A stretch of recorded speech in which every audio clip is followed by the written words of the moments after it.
leaving millions hungry and food insecure. Currently, 1 in 11 people worldwide suffers from hunger. In 2023, hunger affected around 733 million people. But a world without hunger is possible. How do we achieve it? Through sustainable industrialization and partnerships. Together, we can provide solutions to advance food security through technology transfer, knowledge sharing, and agribusiness investment, to ensure that all people at all times have physical, social, and economic access to sufficient, safe, and nutritious food. Efforts to strengthen food processing industries in developing countries are essential. We can enhance farm-to-fork initiatives through food systems transformation,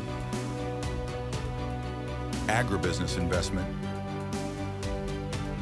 off-farm job creation, and sustainable production in agribusinesses. Digital technologies also play a crucial role.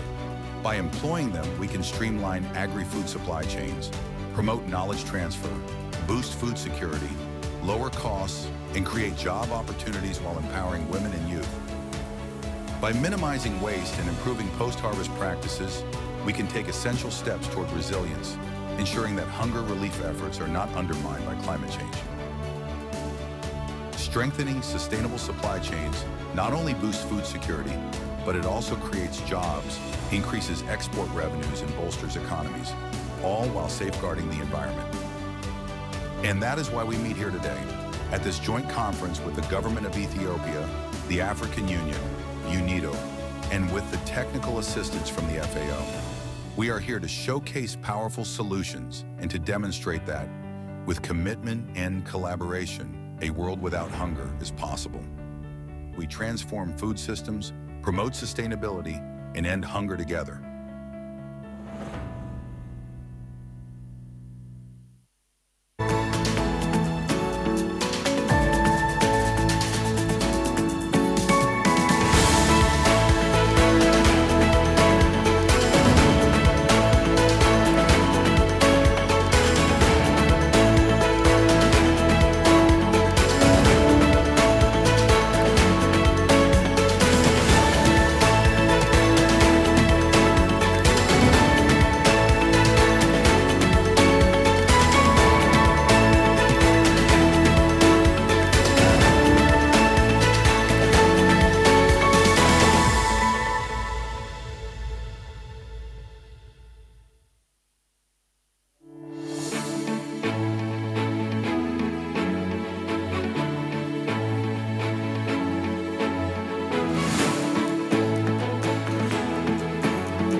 2023. Good morning, distinguished ladies and gentlemen. We are set out to begin our program shortly once our honorable dignitaries arrive. We request all of you to please take your positions, to please be seated so that we have a smooth flow of our program. All of you, we once again request you to please be seated, to take your positions as we eagerly await the arrival of our esteemed dignitaries. Thank you once again.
Honorable ladies and gentlemen, the third and final day of World Without Hunger Conference is now set to commence as we are awaiting the arrival of the guests of honor. Please take your seats so we start the session timely and smoothly. Thank you in advance for your indulgence and cooperation. Once again, good morning to all of you, ladies and gentlemen. We are counting minutes to receive our dignitaries who will be arriving shortly. As we are set to begin the third and the final day of this conference, we request you all to take your positions, put as well your electronic devices into silent mode or flight mode so that we ensure a smooth flow, a smooth proceeding in this third and final day of this historic conference.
Once again, a very good morning to all of you, ladies and gentlemen.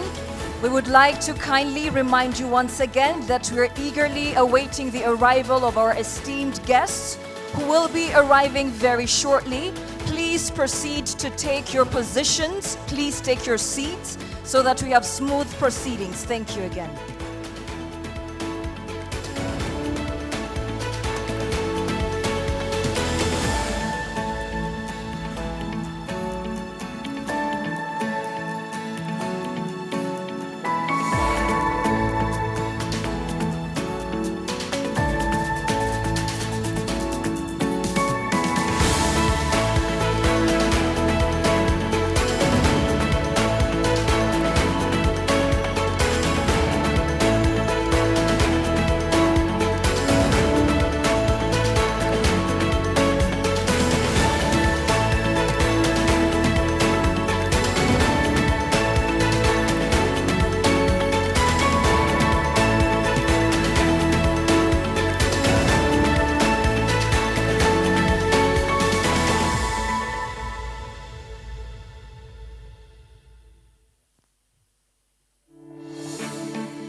Honorable ladies and gentlemen, still standing, this is a final announcement. Would you please take your seats, as in a minute or two we'll be receiving our guests of honor.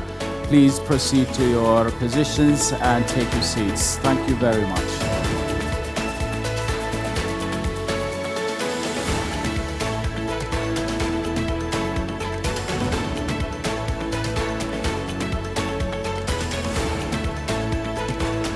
Yet another quick, kind reminder, ladies and gentlemen. Our guests will be arriving shortly. Let us promptly remind you once again to please take your seats. Please take your seats once again.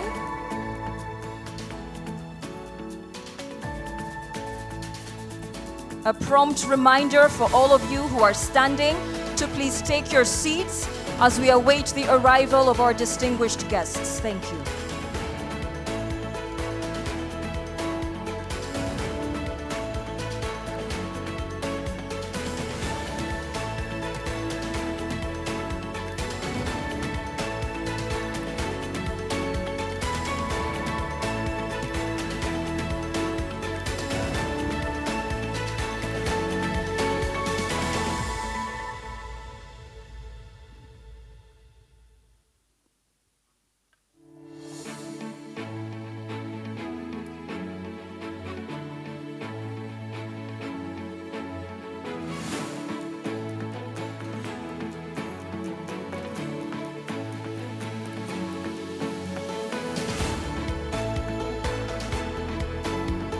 Once again, ladies and gentlemen, as we only count seconds, if not minutes, to welcome our distinguished excellencies, we remind you once again to please be seated. Those of you standing at the entrances, once again, kindly please be seated. Thank you.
Another prompt reminder, another kind prompt reminder, those of you standing at entrances, please take your positions. Our guests will be arriving very shortly, seconds if not a minute.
Ladies and gentlemen, if you may please stand from your seats to accord a warm welcoming to our esteemed guest of honor, heads of state and government, and high-level dignitaries who now join us for the third and final day of the World Without Hunger Conference. Welcome to all of you, our distinguished guests.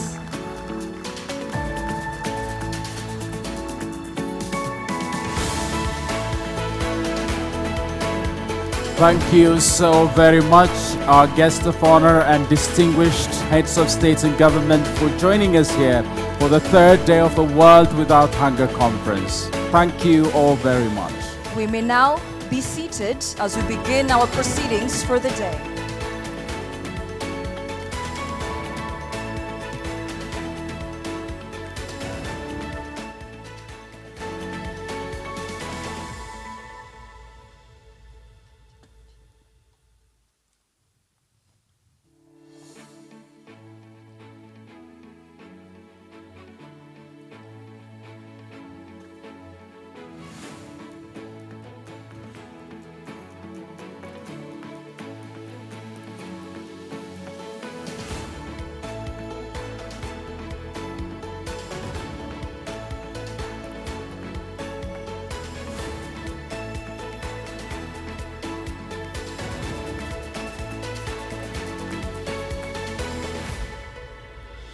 Your Excellency, Dr. Abiy Ahmed, Prime Minister of the host country, the Federal Democratic Republic of Ethiopia, and guest of honor.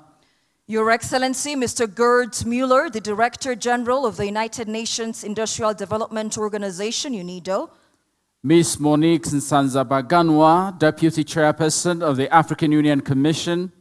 Your Excellency, Mr. Julius Madabayo, President of the Republic of Sierra Leone. Your Excellency, Mr. William Samoei Ruto, President of the Republic of Kenya.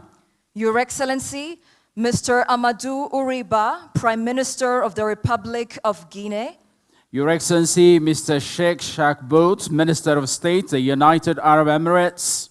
Honorable Ministers, distinguished guests, ladies and gentlemen, good morning and welcome.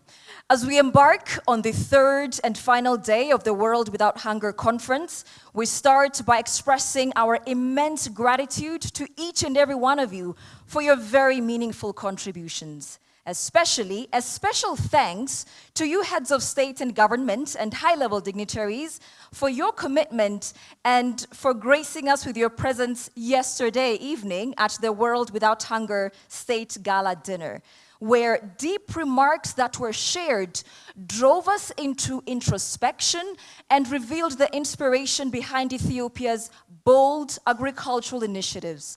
Initiatives led by our Prime Minister, who stands at the forefront of this vital work. Thank you to all of you.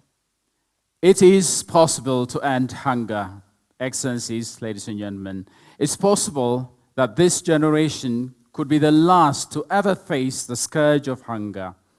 The resources are there, the commitment is there, the visionary leadership is there, and the innovation is there.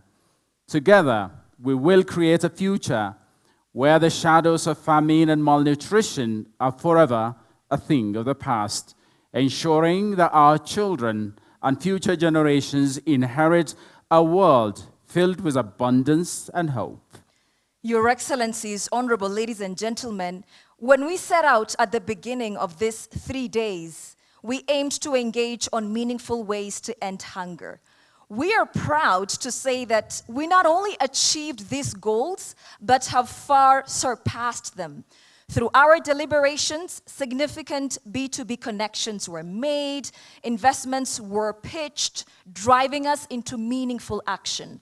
Our convening has been truly successful in achieving what we set out to do, and you're excited to see how the momentum from this gathering will continue to build and strengthen the global efforts to end hunger once and for all. Indeed, a world without hunger is possible. Excellencies, ladies and gentlemen, we will now proceed to high-level statements by esteemed dignitaries. Excellencies, Eminencies, distinguished ladies and gentlemen, now would you please welcome to the podium His Excellency Dr. Abiy Ahmed, Prime Minister of the Federal Democratic Republic of Ethiopia and guest of honor to make his opening remarks.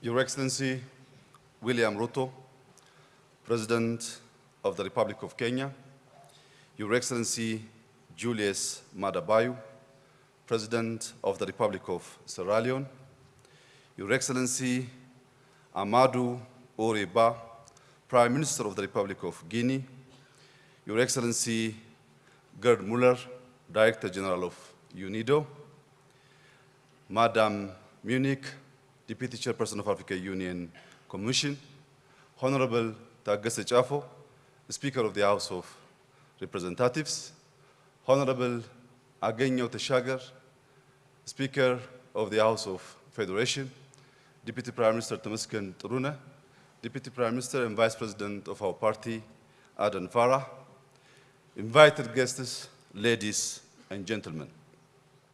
Let me begin by extending my gratitude to all participants for being part of this significant gathering.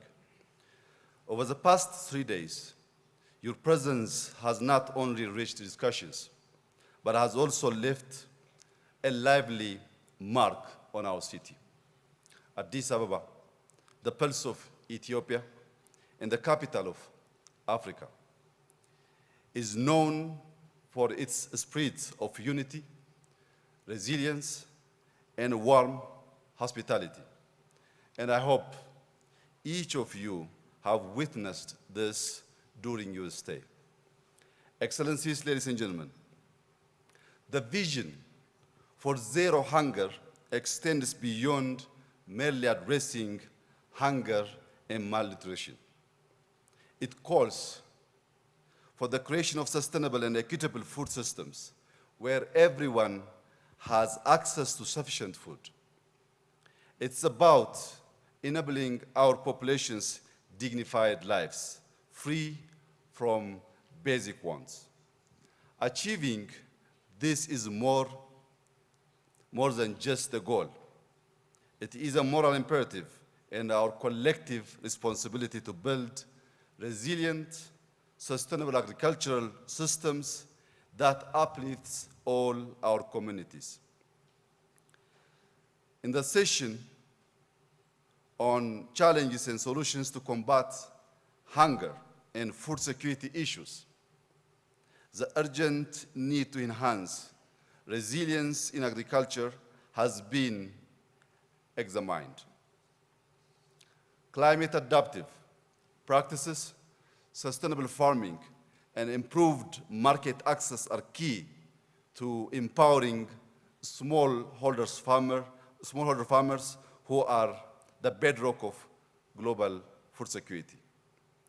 Ethiopia has embraced these principles through its national economic reforms, increasing farmland productivity, advancing drought-resistant crops, and launching the Ethiopian Green Legacy Initiative, through which we have planted over 40 billion trees. During the session on mobilizing investments for sustainable food security initiatives, the necessity of substantial investments and strategic partnerships to drive lasting change has been acknowledged. Our Made in Ethiopia initiative exemplifies the power of such investments.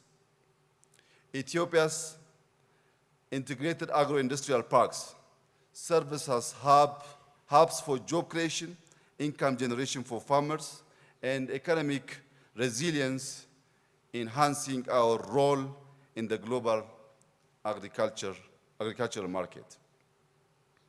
Excellencies, hunger is not an isolated issue and requires a unified and relentless global response.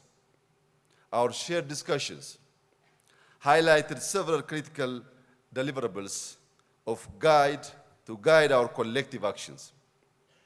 First, on a global fund for food security, we have committed to establishing this dedicated financial resource to drive targeted investments in climate-resilient infrastructure, advanced agricultural technology, and disaster-resistant food system. This fund will be a lifeline, particularly for regions most vulnerable to food security. Second, on advancing technological innovation and knowledge sharing. To build resilience across food systems, we have agreed to create platforms that facilitate cross-border knowledge exchange and technology transfer, focusing on climate-smart agriculture and post-harvest management. Third, on strengthening policy and governance frameworks, we have noted that it is necessary to align policies across nations, which will foster fair market access and equitable food distribution systems critical for achieving global food security. Lastly, on supporting smallholder farmers, especially women in agriculture, we have affirmed the smallholder farmers are pillars of food security. Therefore, by expanding market access, providing inclusive financial options, and building capacity, we can empower them to feed their communities and the world. These deliverables are not just ideas. They are a roadmap, a call to action for every government, development bank, and the private sector to mobilize, invest, and collaboration. Integrating technology, promoting innovation, and building climate resilient must be central to our collective efforts. Let us transform these commitments into actions. In closing, I extend my gratitude once again to our co-organizers and to everyone who contributed to the success of this conference. Together, we can create a future where food security, dignity, and opportunity are accessible to all. I thank you. Thank you very much, Your Excellency, Dr. Abiy Ahmed, Prime Minister of the Federal Democratic Republic of Ethiopia, the host country, for giving us his inspiring opening remarks. Thank you very much.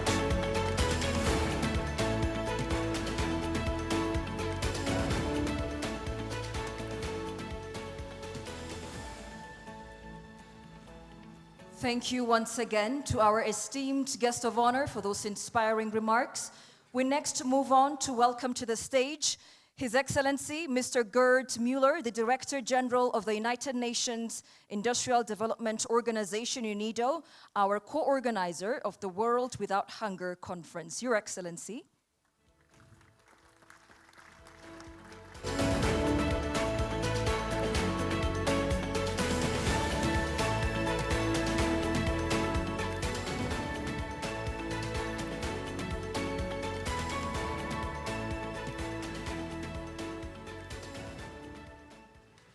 Thank you and good morning, Excellencies. Prime Minister Abiy Ahmed, it's a great honor to welcome you all. President of Kenya, Sierra Leone, President, Prime Minister of Guinea, His Royal Highness, Chairperson from the African Union, and ministers from 25 different countries, and of course, you all distinguished guests, dear distinguished guests. First of all, I would like to thank our host, the President of Ethiopia and Prime Minister Abiy Ahmed for the excellent organization of this conference, your partnership and your friendship. Thank you.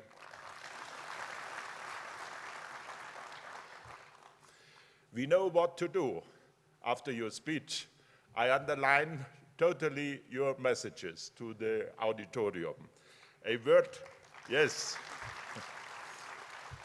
So I changed my speech with my own words.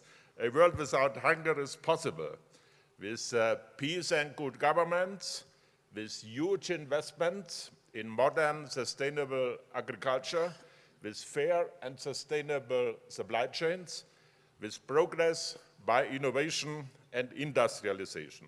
So we all know Africa has great potential. We talked about this the last 2 days. But the continent needs real partnership. And today, now, I am calling on the industrialized countries. The industrialized countries, the G7, they must fulfill their commitments from the future, from the past. And that is the 0.7 goal. The climate fund commitment, a debt relief especially for LDC countries in Africa, access to the finance market, and fair trade and market conditions. The industrialized countries have to fulfill their given commitments.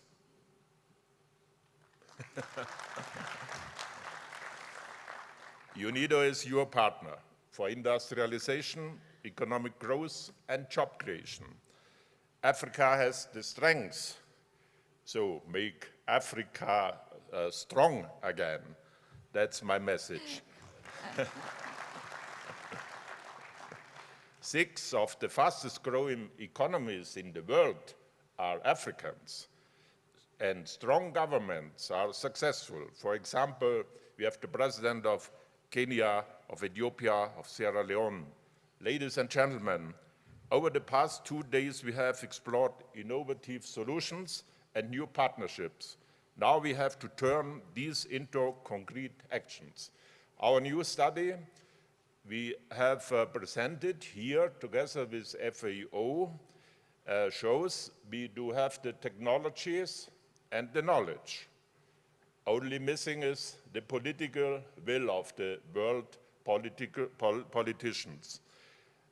We have the solutions, and the study shows even with additional, that is the figure of the conference, with additional 50 billion over the next yearly, over the next 10 years, we can end hunger. And that is about 2% of the yearly worldwide military budget. Ladies and gentlemen, dear guests, we call to action now. Thank you all for your great commitment, and thank you all for your great support. Thanks. Thank you very much, Your Excellency Mr. Gerd Müller, the Director General of Unido, for those encouraging remarks. Thank you once again, sir. Thank you once again, Mr. Gerd Müller. Excellencies, ladies and gentlemen,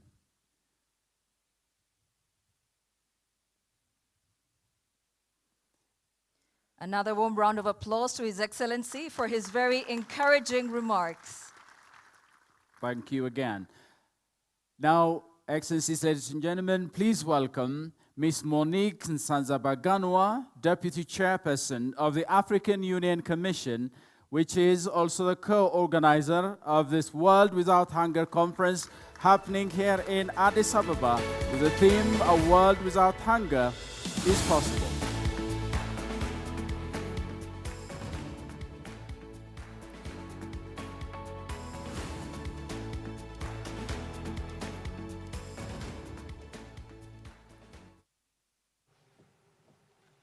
Morning, Your Excellencies.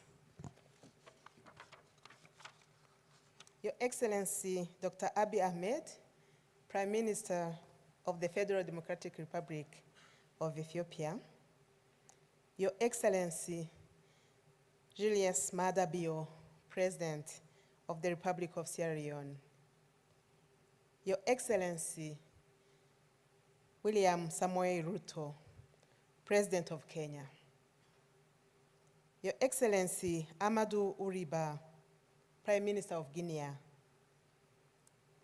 Your Excellency, Dr. Müller, Director General, United Nations Industrial Development Organization, Unido.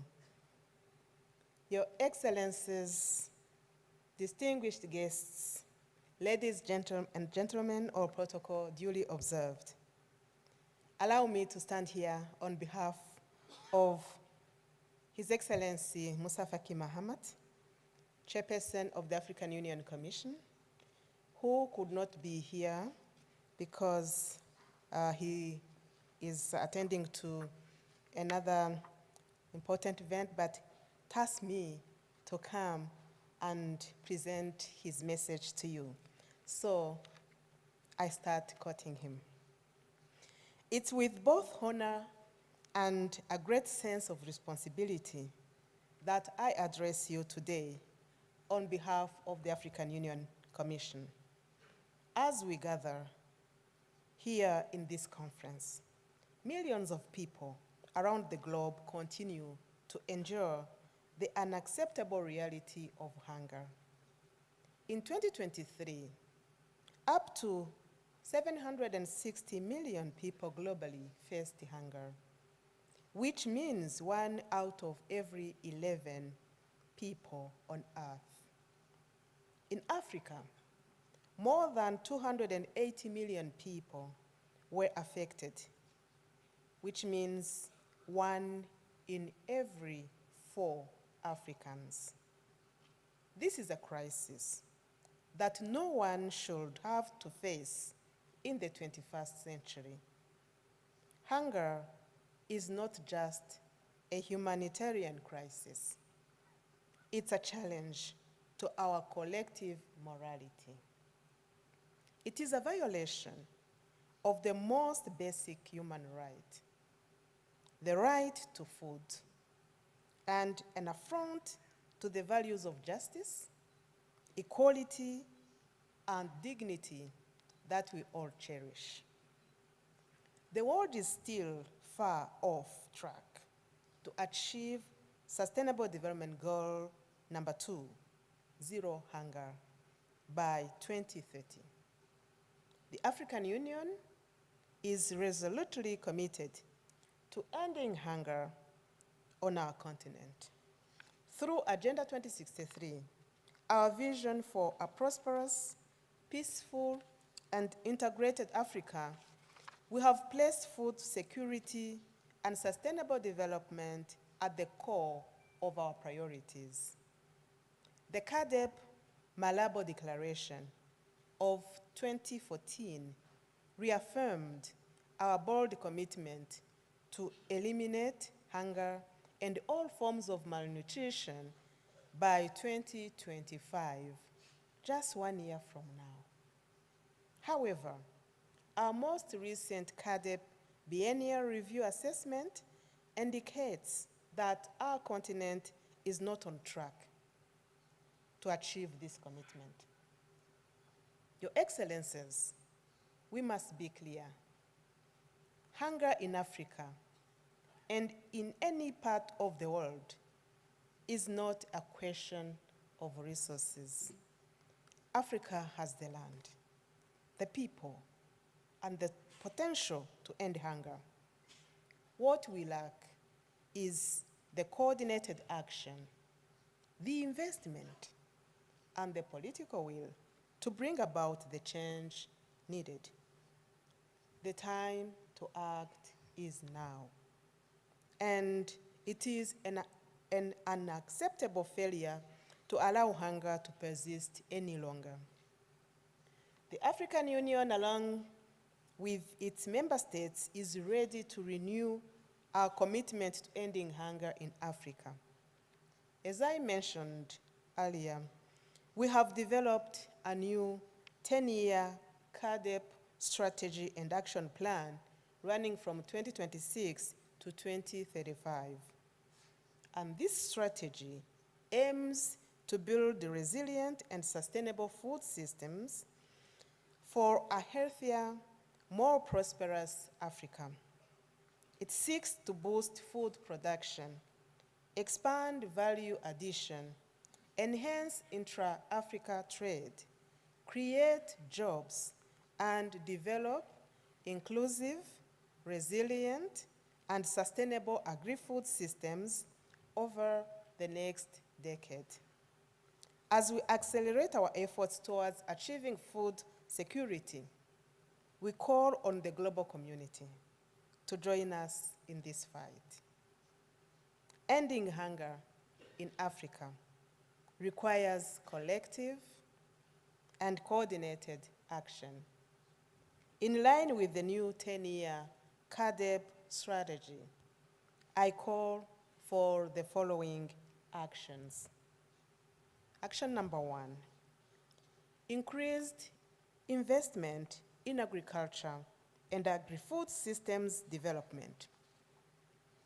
We need more resources dedicated to building sustainable agricultural and agri-food systems that can feed Africa and its growing population, that can protect the environment and strengthen local economies. Investment in infrastructure, in rural development, and technology is essential. Number 2, promote agro-industrialization.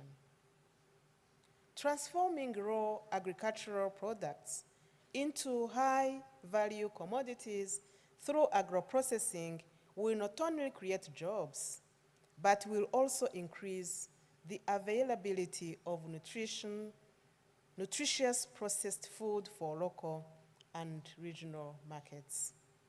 Number 3, climate-smart agriculture.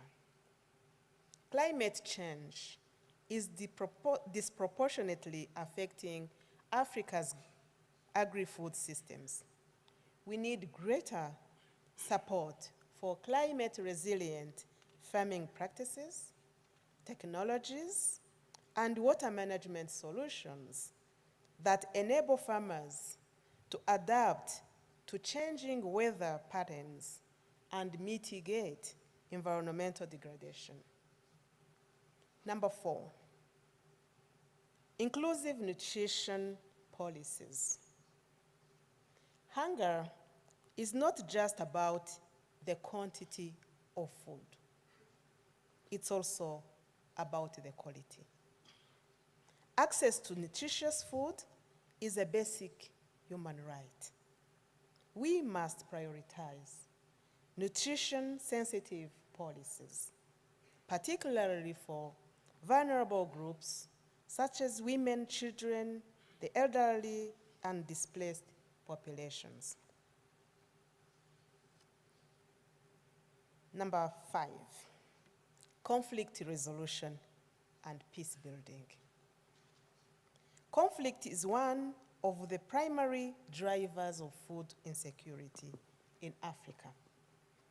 The international community must continue its efforts to resolve conflicts, stabilize regions, and protect food systems from the destructive and disruptive impacts of war. Last but not least, number 6, strengthening global trade and market access. We need to remove all the barriers to trade and ensure that African agricultural products can reach global markets. The FCFTA is a critical step in fostering intra-Africa trade, but global cooperation is essential to ensuring food access for all. Your Excellencies, ladies and gentlemen, hunger in Africa is a solvable problem. As the African Union, we are committed to eradicating it, but we cannot do this alone. The scale of the problem demands that the global community stand with Africa. The world's response to hunger must be bold, coordinated, and urgent. We need to work hand in hand. Governments, international organizations, the private sector, civil society, to create a future where hunger no longer exists, where food systems are resilient, and where every person has access to the nourishment they need to thrive. Let me conclude by re-emphasizing that ending hunger and building a more just, sustainable, and prosperous future for all is possible. I thank you for your kind attention. End of quote. Thank you very much, Madam Nsanza Baganwa, Deputy Chairperson of the African Union Commission, for those powerful remarks given on behalf of His Excellency Musa Faki Mohammed, Chairperson of the African Union Commission. Thank you very much, Madam.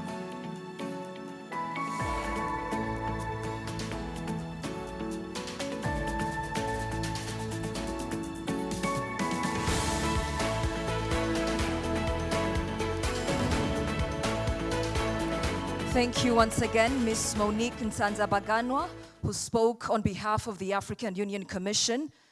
Excellencies, ladies and gentlemen, it is now an honor to call upon the President of the Republic of Sierra Leone, His Excellency, Mr. Julius Madabayo. Join us in warmly welcoming the President of the Republic of Sierra Leone to the stage to address our gathering.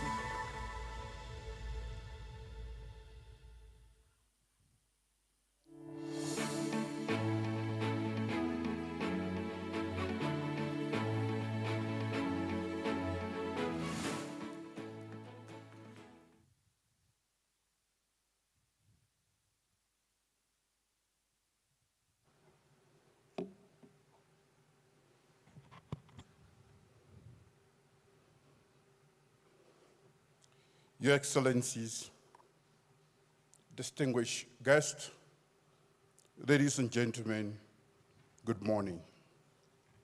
First, I bring you warm greetings from the government and people of Sierra Leone. And I want to thank the government and people of Ethiopia, Unido, and the African Union Commission for organizing this remarkable gathering dedicated to building a world without hunger.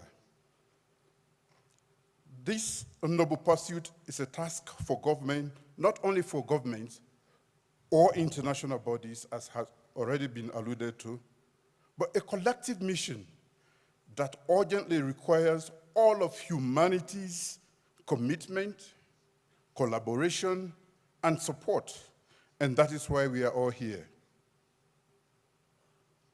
Sierra Leone, my country, joins this critical mission with great determination and shared purpose. Your Excellencies, ladies and gentlemen, the state of food insecurity in Africa and the world at large is alarming. The World Food Programme estimates that about 21% of Africa's population is threatened by moderate to severe hunger.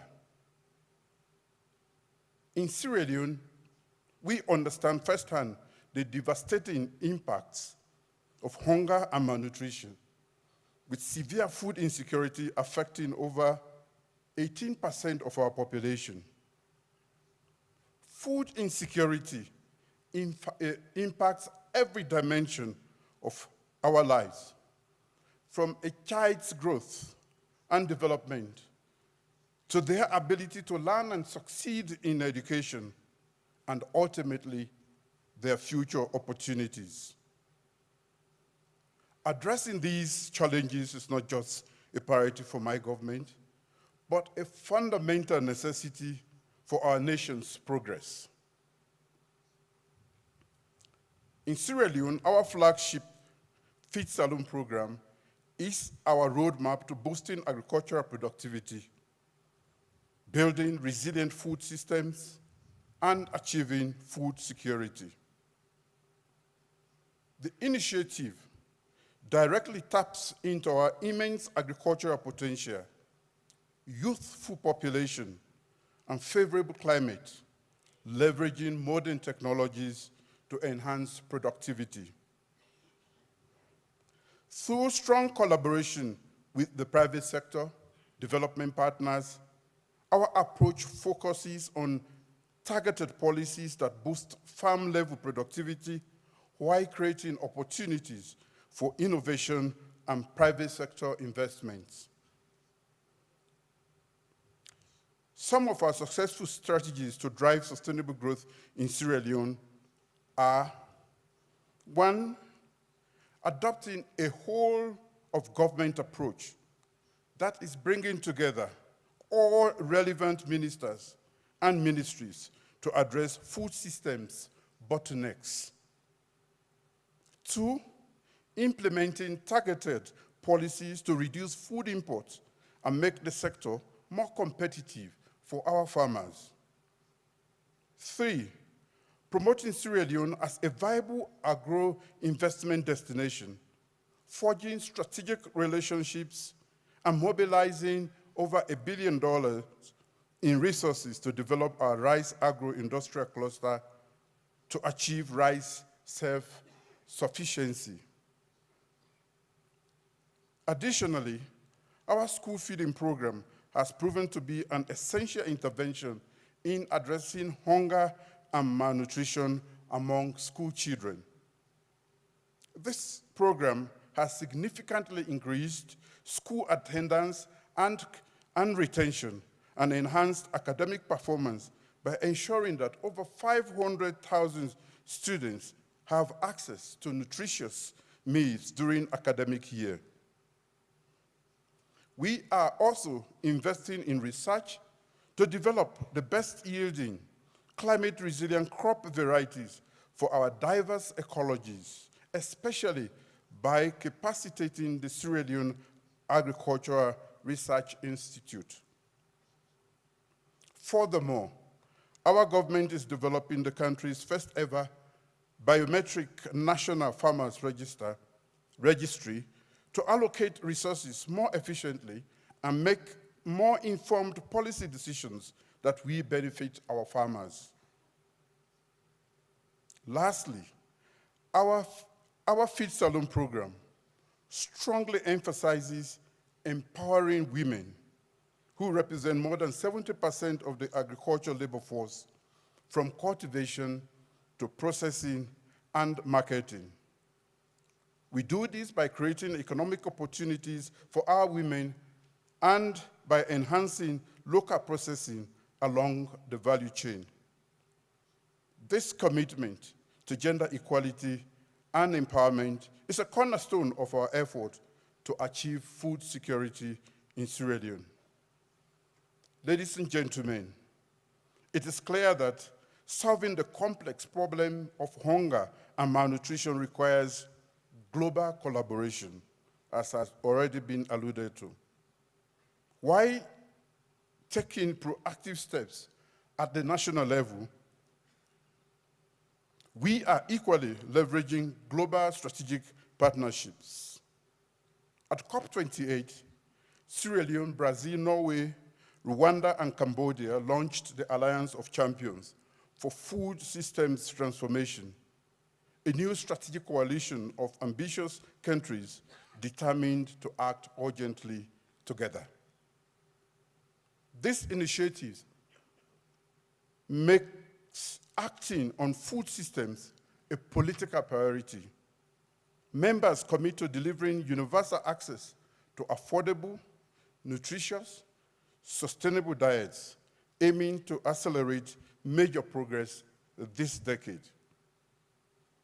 Your Excellencies, as we know, Africa's population is growing and is projected to rise to about 2.4 billion by 2050, and 2 in every 5 children in the world will be born in Africa. This underscores the pressing need for us to work together urgently to find sustainable solutions to the continent's raging food insecurity. We stand at a critical juncture, and our collective actions as governments, international organizations, academia, civil society, and the private sector will determine the future of food security and sovereignty in Africa and the world at large. The fact that more than 800 million people remain hungry highlights the significant challenge we face in meeting Sustainable Development Goal of zero hunger by 2030. While achieving a zero hunger world is undeniably an uphill task, it is not impossible. It is important to know that not all is gloom, as Ethiopia's success in achieving wheat sufficiency offers a beacon of hope and optimism. Ethiopia's ability to achieve wheat self-sufficiency through targeted technological interventions, institutional strengthening, and a supportive policy environment is a great example of what can be achieved when a confluence of strategic actions occur together. With visionary leadership and strong political will, we can harness Africa's vast arable lands and its demographic dividends to achieve our food security goals and create lasting transformation so that no child goes to bed hungry. It is in the interest of the world that Africa unlocks its agricultural potential. As leaders, we must pledge to use all our political capital to transform food systems, collectively intensify our efforts to achieve SDG 2, and bring our continent closer to a world free of hunger. I call on all stakeholders to adopt a comprehensive approach to addressing hunger and food insecurity in Africa and implement sustainable solutions that will have a lasting impact on bringing the world closer to achieving food security for all. I look forward to our collective efforts in creating a world without hunger for our current and future generations. Thank you for your attention. We thank you very much, Your Excellency, Mr. Julius Madabayo, the President of the Republic of Sierra Leone, who spoke on behalf of the people and government of Sierra Leone. Thank you very much, sir.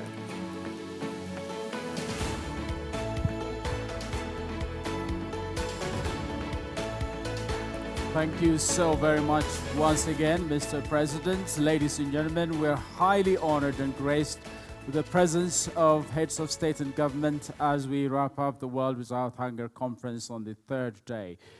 Now, Excellencies, ladies and gentlemen, it's an honor for me to invite His Excellency, the President of the Republic of Kenya, Mr. William Samoei Ruto. Do you give him a big round of welcome?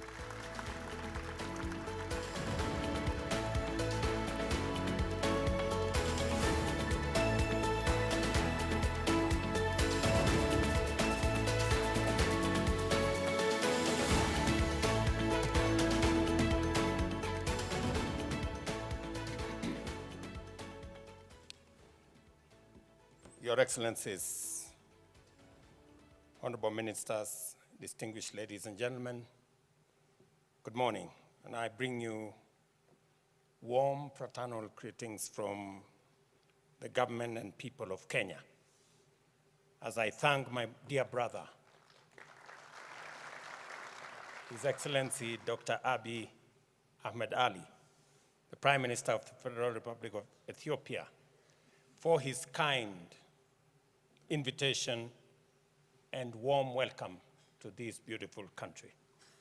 I am privileged to have this opportunity of addressing the World Without Hunger conference here in Addis and contribute to a global effort to address one of humanity's urgent challenge.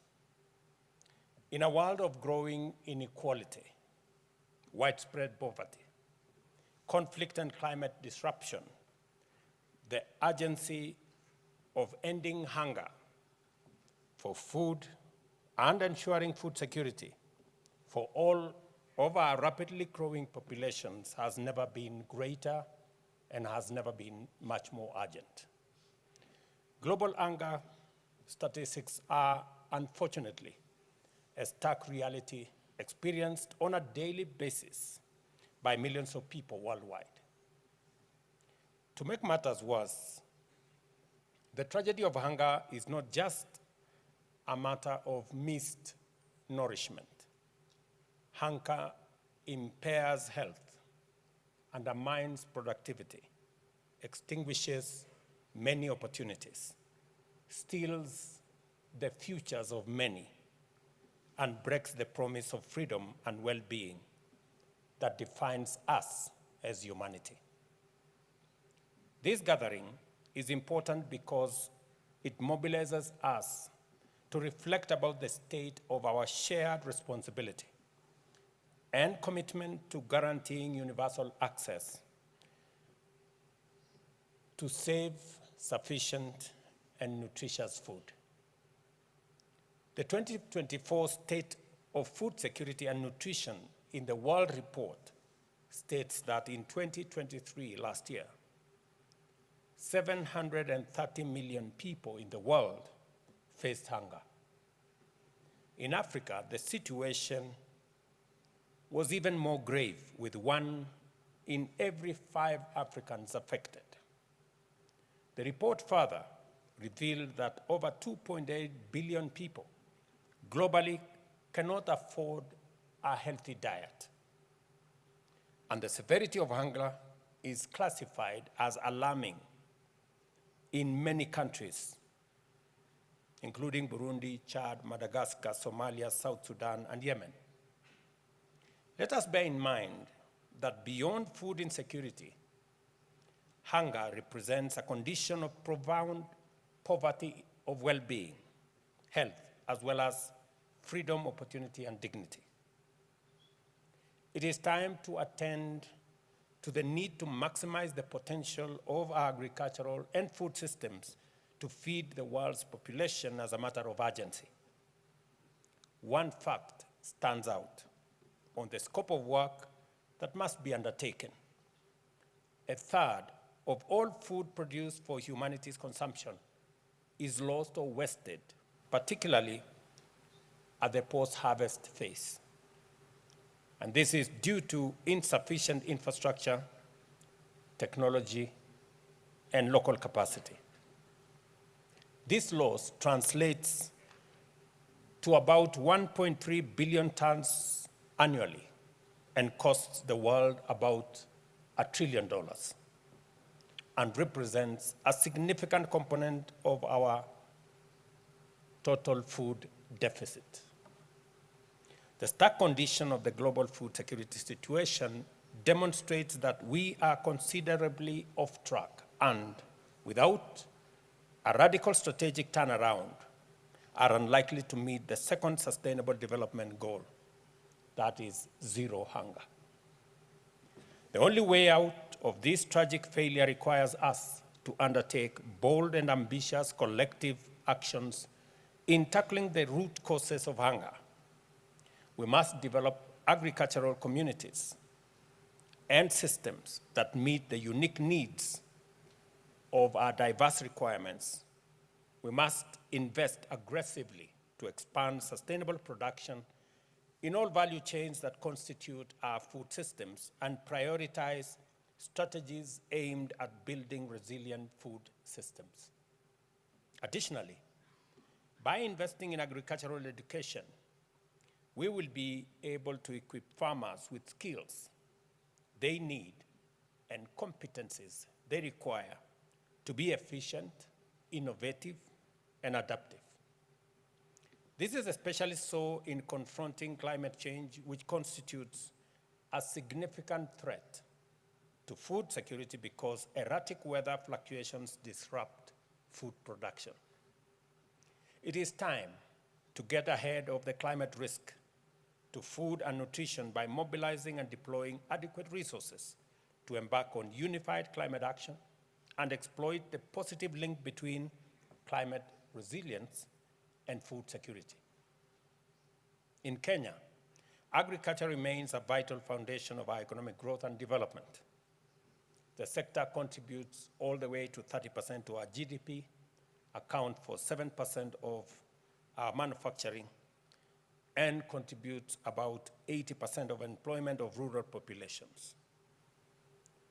The National Long-Term Economic Development Blueprint, our Vision 2030, recognizes the significant enhancement of agricultural productivity and agro-based industrialization to be critical drivers of sustainable growth. The work of actualizing this ambition is underway through initiatives that support farmers to access high quality and appropriate inputs. We have been able to increase productivity for 2 successive years. Just in the last 2 years, we have registered about 5.6 million farmers. And through an e-voucher system, we are distributing fertilizer, making it much more transparent, much more efficient, and much more targeted. And we have seen results of making sure that farmers have access to the correct inputs and correct seeds and appropriate quantities of fertilizers. Further, crops and livestock insurance programs are showing promising results by enabling farmers to stay productive in the face of risk and uncertainty, especially on matters climate. Additionally, the government doubled investment in our homegrown school feeding program to $30 million in 2023, enhancing its capacity to provide school meals and keep vulnerable children in school, and at the same time support local food systems in the communities around our schools. It is now well known globally. Kenya continues to champion radical reforms to the institutional architecture of the global financial system in order to promote fairness and inclusivity, both in representation and decision-making, as well as in providing resources that can be sustainably invested to address Africa's unique challenges.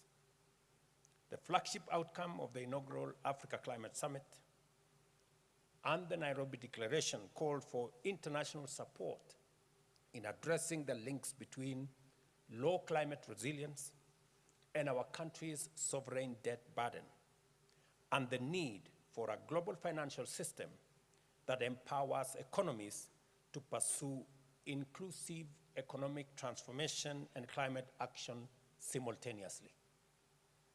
It is encouraging that we have gathered here to affirm our recognition that the fight against hunger demands committed collective action on an ambitious scale. This is important and indeed a historic consensus, but only the first step on the road to a world without hunger. Our journey will require boldness and collaboration. And that's why I commend international organizations like Unido and FAO for their instrumental roles in fostering sustainable food systems and in promoting greater awareness among different stakeholders. It is time for us to deploy the power of our partnerships beyond policymaking to securing substantial commitment in pursuit of tangible actions, like we have seen in Ethiopia. It hasn't happened by chance. It is deliberate, it is intentional, it is well thought out. Expanding irrigation systems to support our agricultural productivity, especially in the context of unpredictable weather. Making sure that there is adequate water storage in dams, in ponds, and in other systems. Ensuring that there is adequate infrastructure to support post-harvest management of produce. Ensuring that there is adequate and appropriate infrastructure to support agro-processing and value addition, not only enhances and increases returns to farmers, but also reduces post-harvest losses, as I have stated earlier. On our idealistic aspiration, it must be anchored on clearly defined, measurable goals and complemented by a determination to track the progress of implementation in order to usher all our brothers and sisters and children to a world where no one goes hungry. Kenya stands ready in full support of this noble global mission. And I want to thank Prime Minister Abiy for convening us so that we can address ourselves to this very important subject, and also to thank the African Union for being a partner to this very important endeavor as we seek, as a continent, to provide solutions for the challenges that face our continent, because indeed we can. And a world without hunger is surely possible. I thank you for your attention.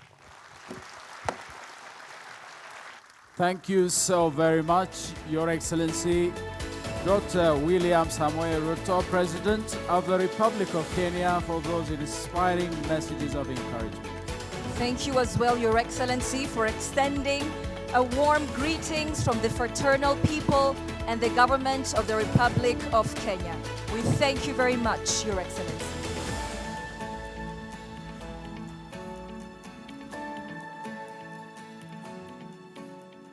Following, it is an honor to welcome to the stage the Prime Minister of the Republic of Guinea, His Excellency Mr. Amadou Uri Ba. Join us in welcoming His Excellency to address our gathering.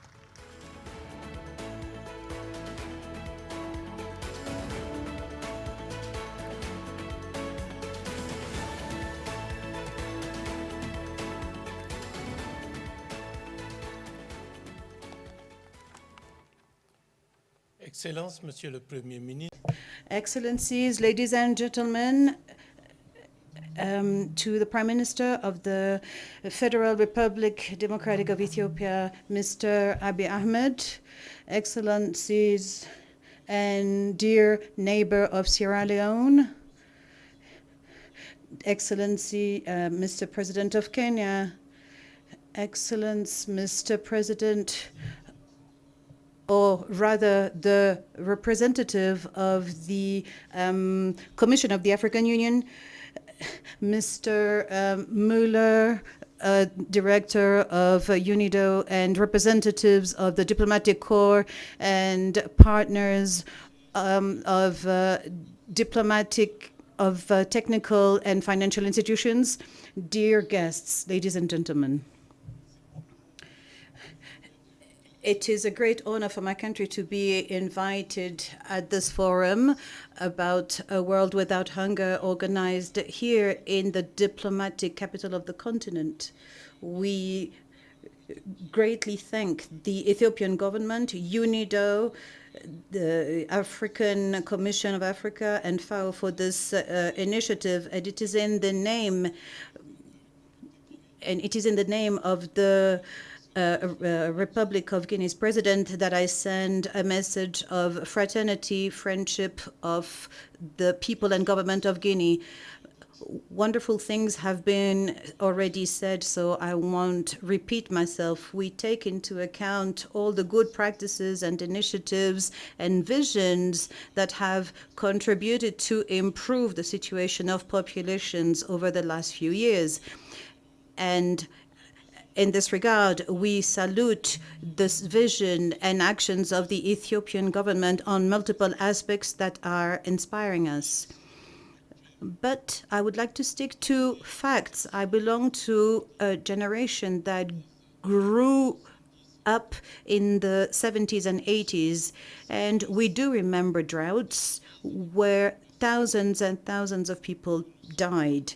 And we remember of this whole horrendous period where Africa was harshly impacted. And we know that during that era, international solidarity came up with songs to bring awareness to the world. There was "We Are the World," like a Bob Geldof song, to show that hunger is a calamity that we should systematically fight against, because if we don't, then it is the existence of mankind that is in danger. It is a period that really left a mark.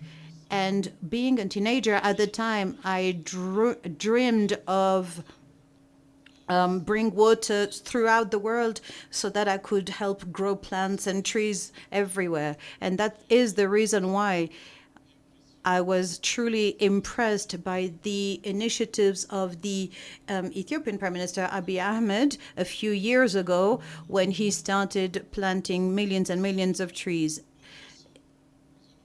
And this is something we also will do,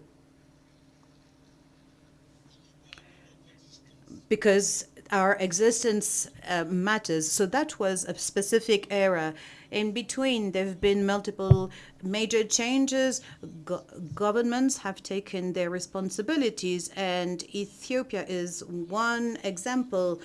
And agriculture in Kenya is also a model that is inspiring us. And as you may notice today, back then there used to be, as adults, we have multiple challenges that are way worse. We, for instance, have a migration crisis, meaning that thousands of young people are leaving our countries to find hope elsewhere and putting their lives in danger. We also have security situations that truly threaten the existence of multiple of our states, and especially in West Africa, and specifically in the Sahel region. These are questions that are extremely important. And another underlying issue is the climate change, which are some of the essential aspects and that are impacting the populations. And after hundreds of centuries of traditional practices, we are heading towards our destruction. And that is why I heard multiple speeches that are asking for action, because action is not a choice at this point. It should be mandatory. It is mandatory to reply to the expectations of these young people, and in order also to obtain peace and stability, because an angry population cannot be at peace. And that is why it is a great honor for us to be here today to talk about a world without hunger. And I take the opportunity to ask, so what do we as leaders do? I have been very saddened about 2 or 3 years ago when some leaders of the continent went to Moscow to ask favors in order to obtain cereals so that our populations wouldn't be in distress. I can understand the emergency situation, but the best reply should be to act. We should be able to have the possibility to develop our own agriculture and to rethink our ways of doing things in order to update and actualize what we can do using technical and sciences that are available to this day. And without extending taking too much time, there are 4 things that are showing Guinea's commitment to move towards a direction that responds to the needs of the people. We have a project, for instance, a mineral project, where we are going to use the mineral resources to develop agro-industry and develop policies that enable a diversified economy that is not a rent-based economy, because it cannot produce sustainable wealth. And we are going to commit ourselves in the implementation of policies to reach the SDGs. That's one thing. The second thing, the African Commission, so there's an area that is a major point, and almost all rivers in West Africa are born into the Matagelan area, and we are committed to develop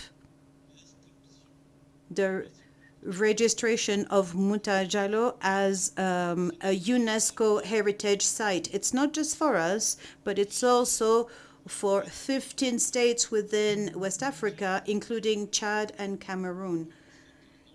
And therefore, it is a collective commitment we should be working on together in order to respond to the current challenges, in order for Africa to be great again. Merci. Thank you so much. Your Excellency, Mr. Amadou Ouriba, the Prime Minister of the Republic of Guinea.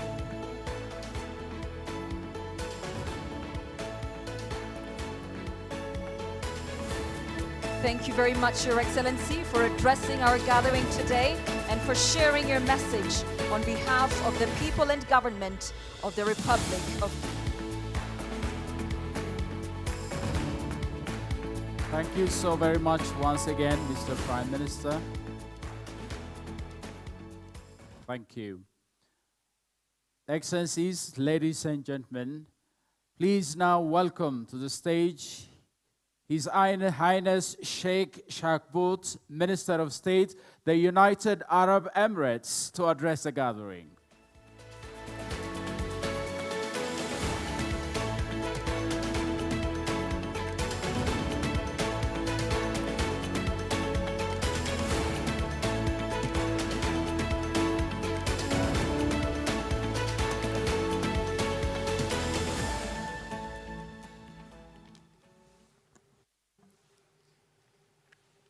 Excellencies, Prime Minister Abiy Ahmed, heads of state, presidents, Prime Minister, distinguished guests, ladies and gentlemen, good morning and very best wishes to you all. It is a true privilege to join you today at the World Without Hunger Conference. I would like to begin by convening our appreciation to His Excellency Dr. Abiy Ahmed, Prime Minister of the Federal Democratic Republic of Ethiopia, for his gracious invitation. This invitation is a profound symbol of the close ties and mutual respect that bind our two countries and our peoples together.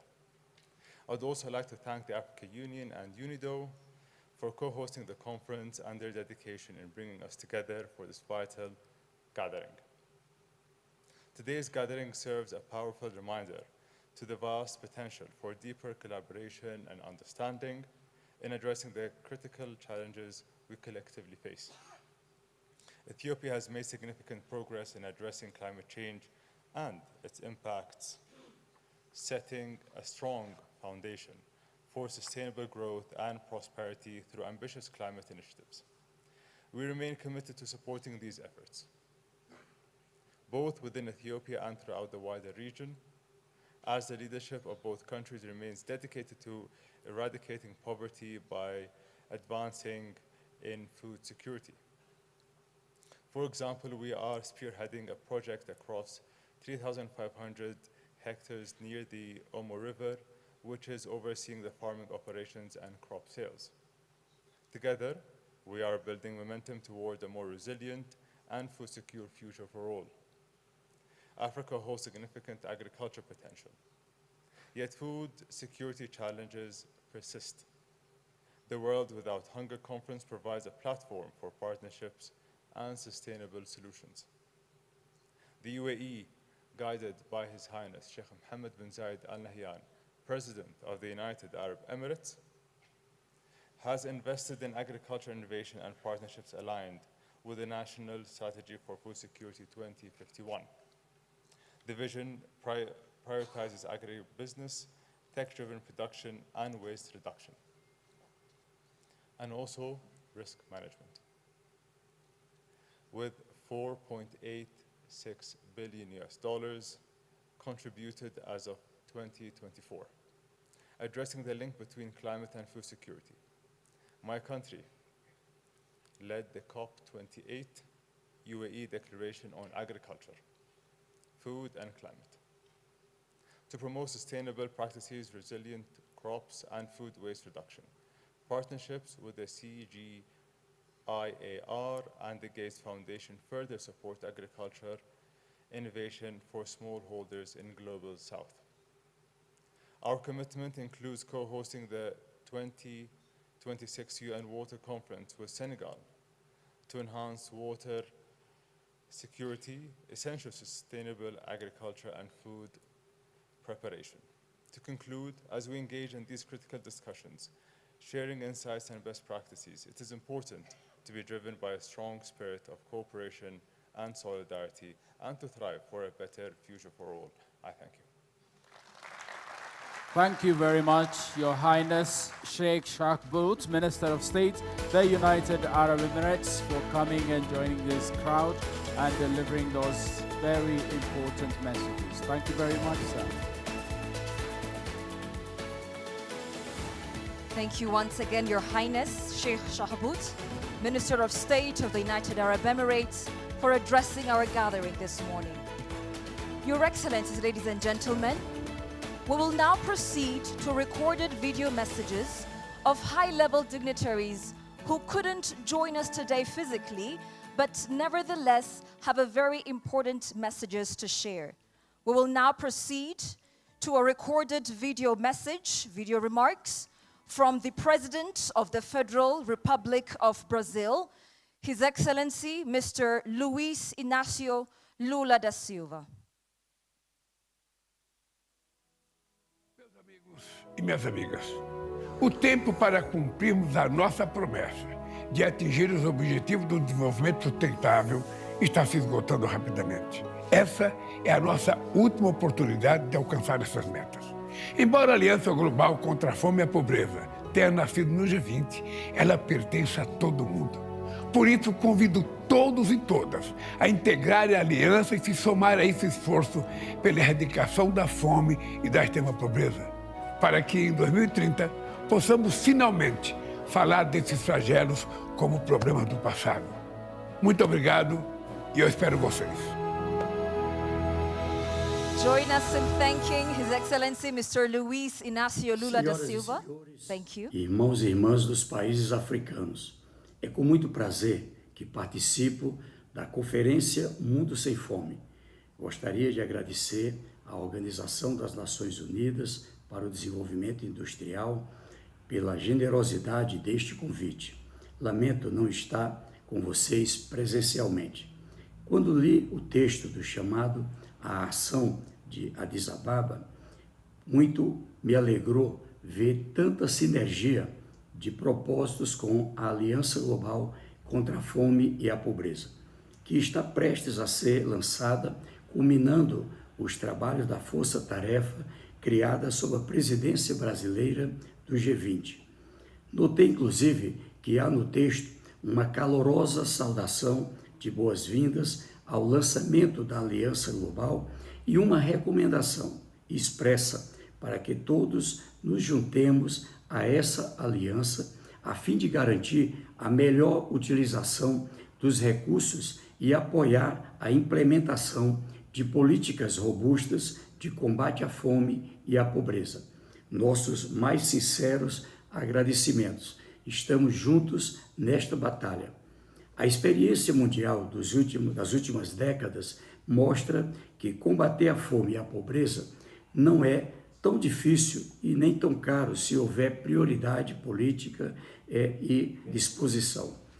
O chamado à ação da Addis Ababa sintetiza bem todo o potencial transformador da Aliança Global, uma iniciativa ambiciosa para direcionar recursos e conhecimento para os países que mais precisam, por meio de programas comprovadamente eficazes, eficientes para combater a fome e a pobreza. Em 18 de novembro, durante a cúpula do G20 no Rio de Janeiro, aqui no Brasil, a Aliança Global será formalmente lançada. Apesar de ter sido engendrada no G20, essa aliança já está aberta a todos os países que quiserem participar. Basta que os países nos encaminhem as declarações de compromisso com a eliminação da fome e da pobreza. Tenho muito orgulho de anunciar que a União Africana, Angola, Quênia e Zâmbia já entregaram suas declarações e farão parte da Aliança Global como membros fundadores, além do próprio Unido. E também estão finalizando seu processo de adesão à África do Sul, Egito, Etiópia, Guiné-Bissau, Madagascar, Moçambique, São Tomé, Príncipe e Senegal. Também espero contar com todos eles como membros fundadores desta nova aliança. Reforço o convite para os nossos países e irmãos africanos que ainda não tiveram aderido à Aliança Global, que o faça muito em breve. O tempo está muito próximo, estamos chegando já em 2030. Ainda há tempo de construirmos um futuro em que a fome e a pobreza sejam erradicadas. Se não solucionarmos essas necessidades humanas mais básicas, como vamos solucionar a crise climática e outros desafios? É como disse o presidente Lula, como vamos construir a paz? Estou certo que a Conferência Mundo Sem Fome e a Aliança Global são parte dessa construção. Se caminharmos juntos, essa será o melhor legado que poderíamos deixar para as futuras gerações. Muito obrigado. We are grateful for the important messages from the Federal Republic of Brazil. Next, Excellencies, ladies and gentlemen, is a recorded video message from the Vice Prime Minister and Minister for Development, Cooperation and Humanitarian Affairs of Luxembourg. His Excellency Mr. Javier Bettel. Excellencies, distinguished delegates, ladies and gentlemen, it is an honor to join you today, even if only virtually, at the World Without Hunger conference, a significant event that unites us to address one of the most pressing challenges of our time, accelerating progress toward a world without hunger. The world is facing unprecedented levels of food insecurity, impacting vulnerable populations globally, which is contributing to geostrategic competition in global food and nutrition insecurity, and the politicization of the global food crisis. Hunger is a multidimensional issue, inherently driven by the intersection between climate change, underlying poverty, structural weakness, and inequalities, economic shocks, as well as geopolitical instability. The most vulnerable populations, often in conflict zones, are areas ravaged by environmental changes via the burdens of these crises. However, it is our collective responsibility to address these challenges through sustainable and innovative approaches, ensuring that no one is left behind.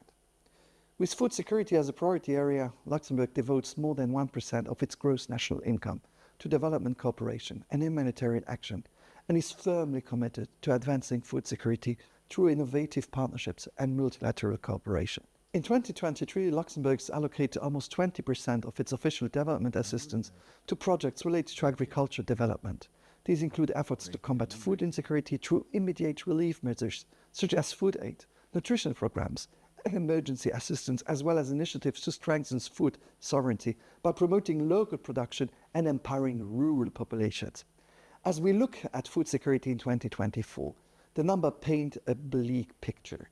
The prolonged crisis we have faced over the years, compounded by more recent crises that have shocked the world, underscore the harsh realities and complexities on the ground. In this increasingly complex landscape, rethinking our approaches has become imperative. Therefore, Luxembourg continues to be invested in innovative approaches and instruments such as catastrophe bonds, as well as leverage AI technologies to accelerate progress toward a world without hunger.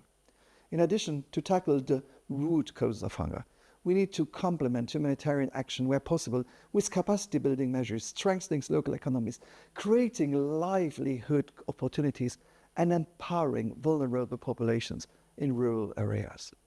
Examples of Luxembourg's commitment include support for the Smallholder Safety Net Upscaling Program and the Agribusiness Capital Fund, both of which aim to support smallholder farmers, enhance rural livelihoods, and tackle food insecurity through targeted assistance and job creation. I also want to underline the importance of supporting school feeding programs.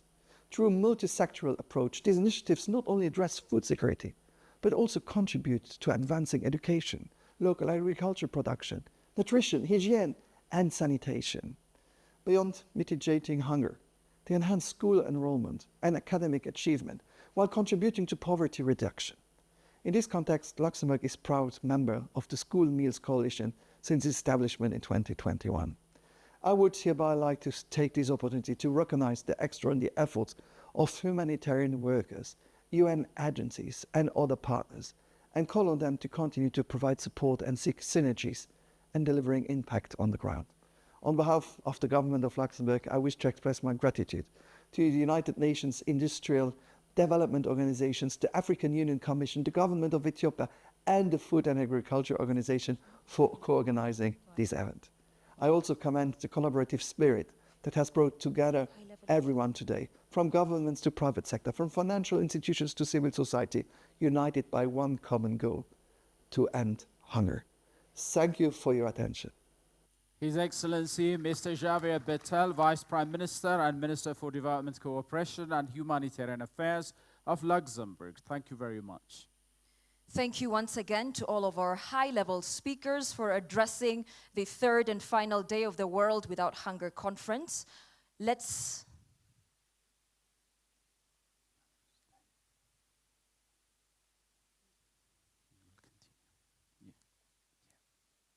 We now bid farewell to all of our esteemed dignitaries who will be leaving to attend other duties, and we shall proceed with the remainder of the programs for our day.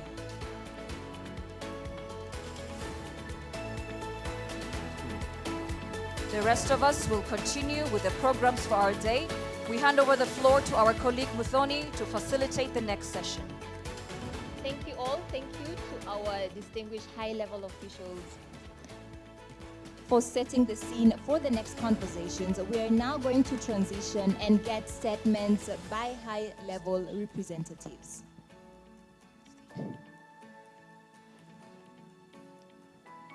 Once again, we'd like to thank all our speakers for their insights, and we are grateful for the guidance and leadership, paving the way for us towards solutions.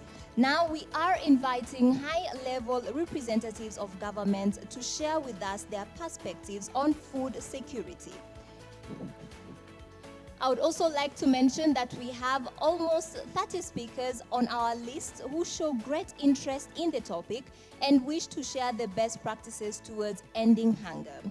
Bearing this in mind, I would like to ask all speakers to limit their interventions to about 3 minutes. We are particularly very interested in your main message about implementing policies aimed at food security. So please do forgive me when I remind you to keep your limits, to keep your timing, and allow also other speakers to join us and share their thoughts and approaches. Thank you very much for understanding. I'm going to now start by inviting our high-level speakers who will be joining us one by one to the stage. We're going to start by hearing from Ms. Josepha Leone Coher, SACO, Commissioner for Agriculture, Rural Development, Blue Economy and Sustainable Environment at the African Union Commission. Let us all welcome her as she makes her way to the stage.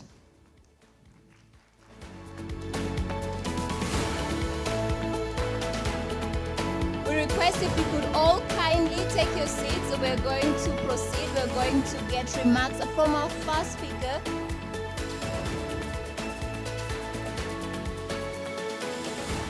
Once again, I invite Ms. Josepha to the stage as she makes her remarks. Let us give her a warm round of applause as she comes to take the position here on stage.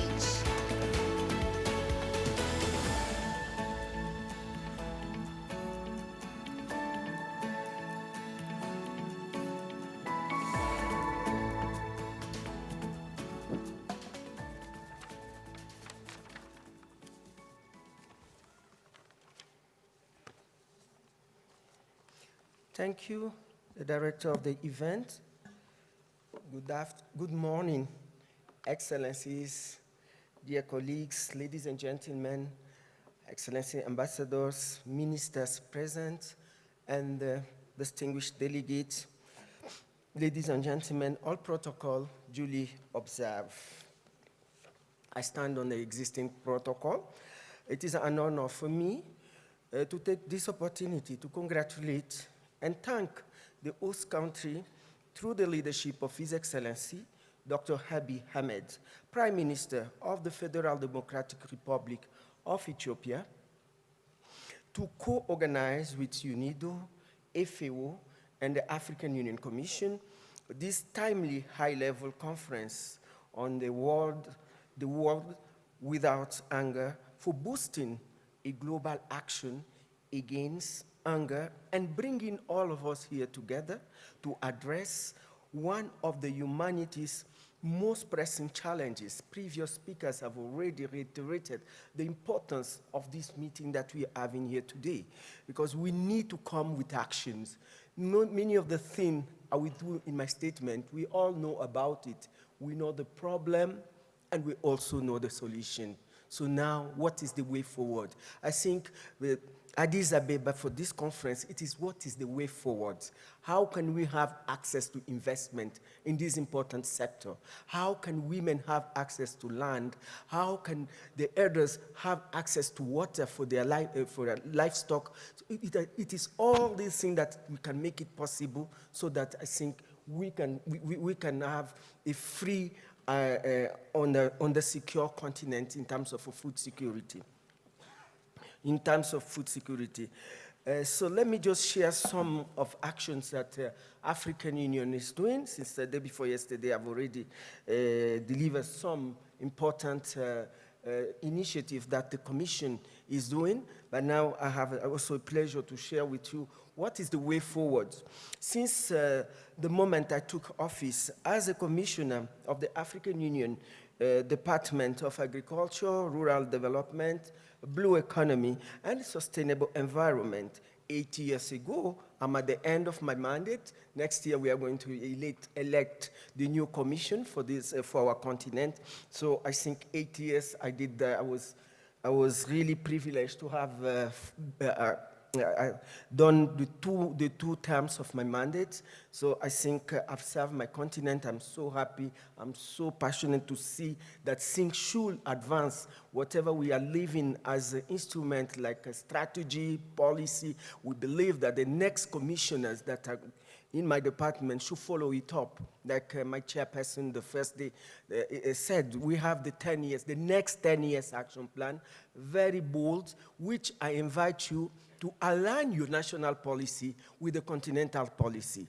Because we did it, it was very inclusive. We did it with all our member states, all the association, farmers association, the youth.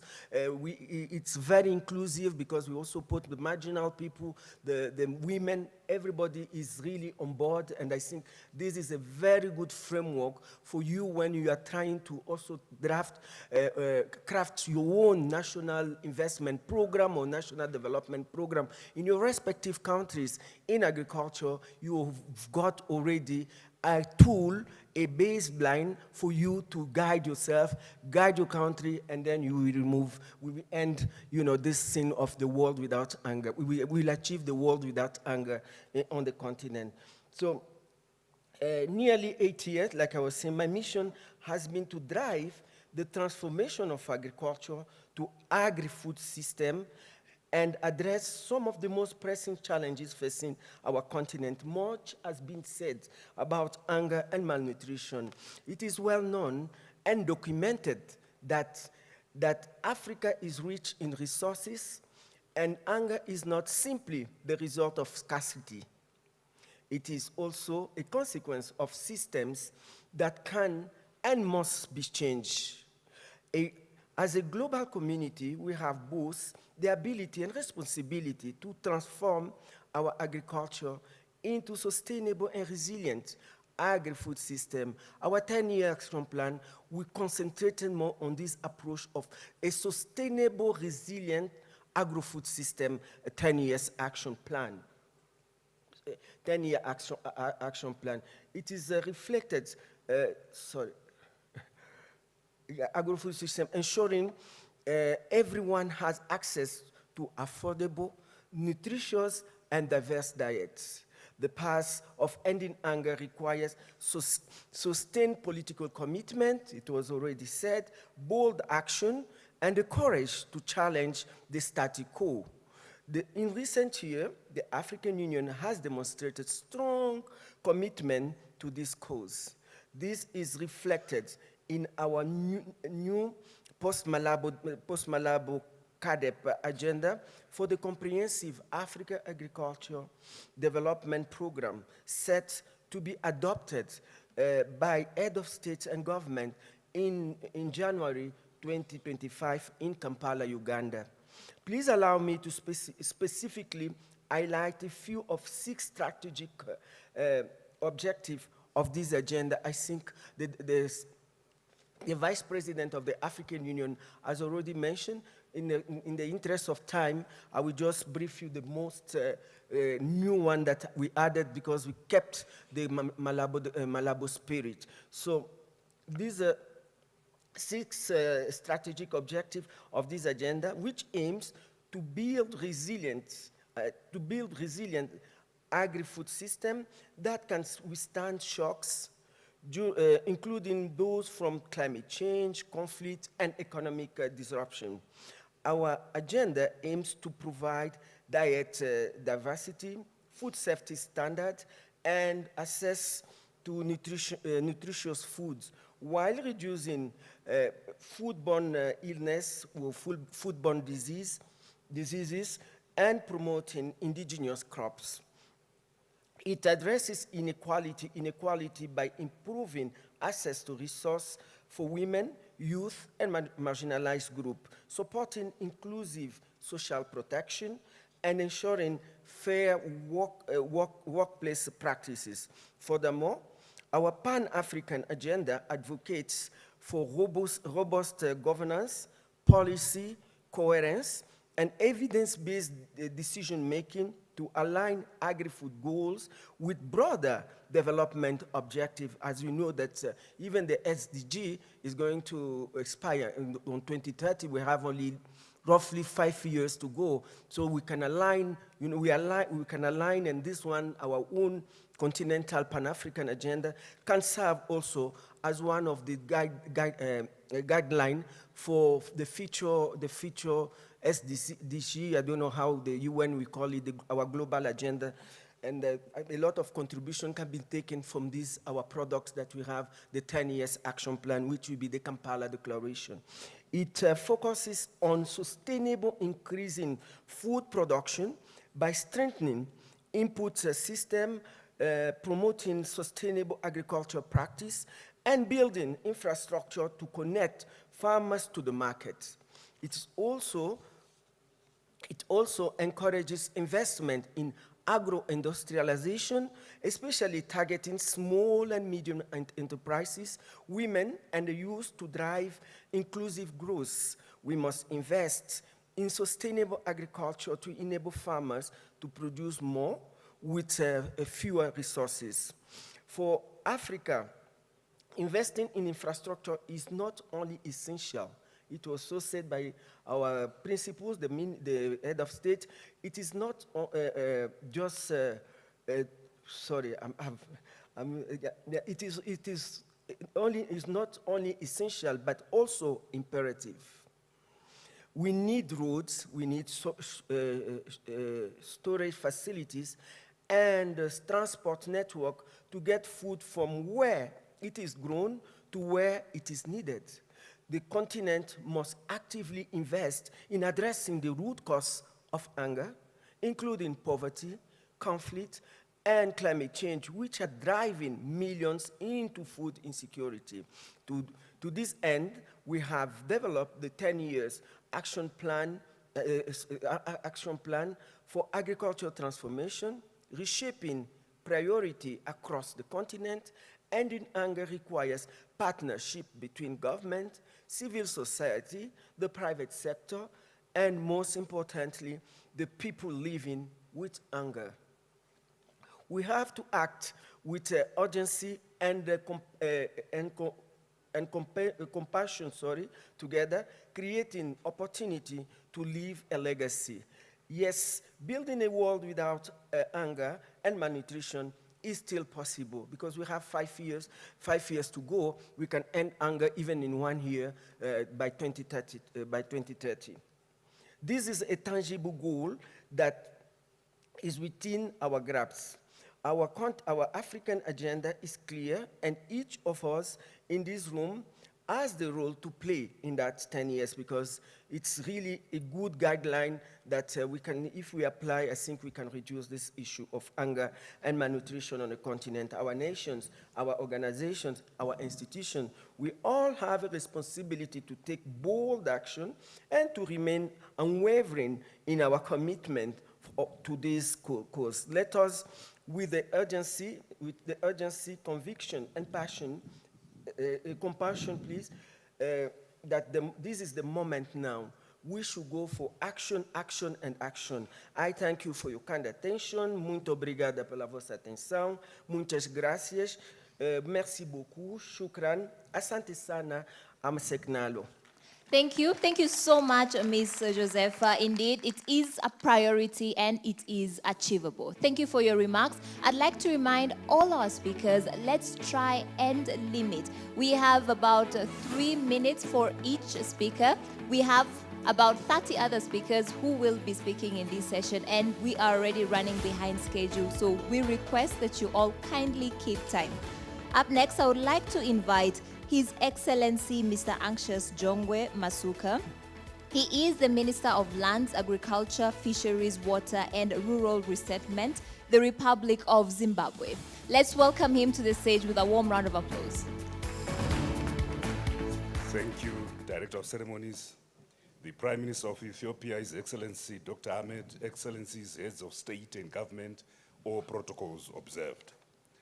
I deliver this speech on behalf of His Excellency, the President of the Republic of Zimbabwe, Dr. E.D. Mnangagwa, who sends his greetings.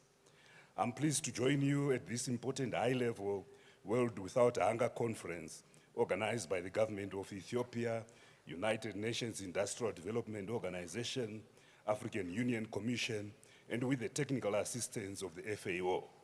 May I applaud the Government of Ethiopia, Unido, AUC, and FAO for this timely, contextual, and relevant conference, which seeks to highlight our collective determination to end hunger across the globe, but more importantly, in Africa, where a large proportion of our population is food insecure, where many millions annually and increasingly go hungry, and where our aim to eliminate hunger by 2025 may not be realized.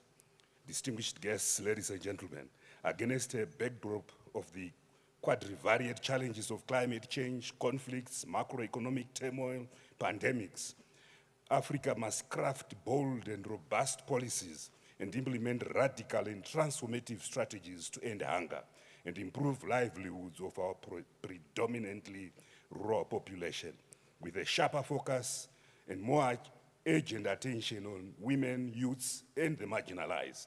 It is in this regard that my government has crafted the agriculture and food systems and rural transformation strategy to achieve both food and nutrition security and to attain food sovereignty, to improve livelihoods, and to accelerate economic development as Zimbabwe is an agro-based economy. This is in line with our vision of becoming a prosperous and empowered upper middle income society by 2030. To achieve household food security for the 62% of our rural population, my government has further elaborated Rural Development 8.0, a cocktail of outcome-based and impact-oriented interventions designed to leave no one and no place behind. And consequently, Zimbabwe is ordinarily food secure in normal rainfall years through the sustainable intensive conservation household agriculture model commonly called Pfumvudza Intwasa. Distinguished guests, ladies and gentlemen, Zimbabwe, like many other countries in Southern Africa, is grappling with the worst drought in 43 years. In Zimbabwe, cereal production plummeted by 72% during the 2023-2024 summer season. But because of our climate-proofing interventions through accelerated irrigation development, my government will be able to feed every vulnerable rural household until March 2025, when the next harvest is expected. Meanwhile, vulnerable urban households are receiving cash transfers for the purchase of food.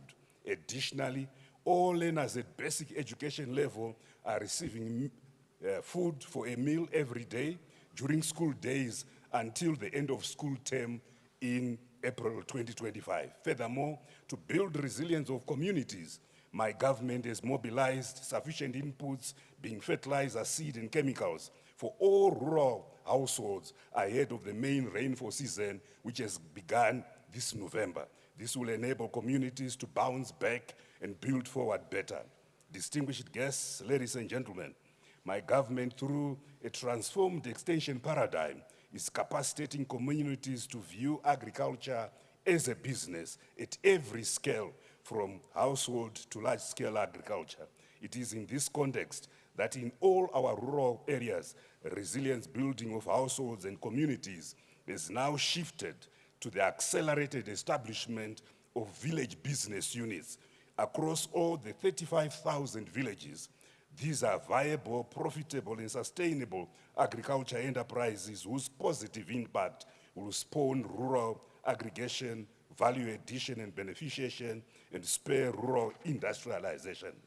Distinguished guests, ladies and gentlemen, as part of our broader national agricultural transformation, my government has put in place an enabling policy and regulatory environment, increasing public sector financing of agriculture while crowding the private sector, emphasizing and investing in resilient climate-proofed agriculture and better agroecology, soil health and soil fertility management, accelerating investments in technology and modernization, and illuminating the importance of science-led and fact-based management, or to increase production and productivity, and investing in the capacity building of farmers and other value chain actors, and also highlighting research, innovation, and agro-preneurship, de-risking, insurance, infrastructure, logistics, and invested in food loss and waste reduction, while enhancing the public-private sector linkages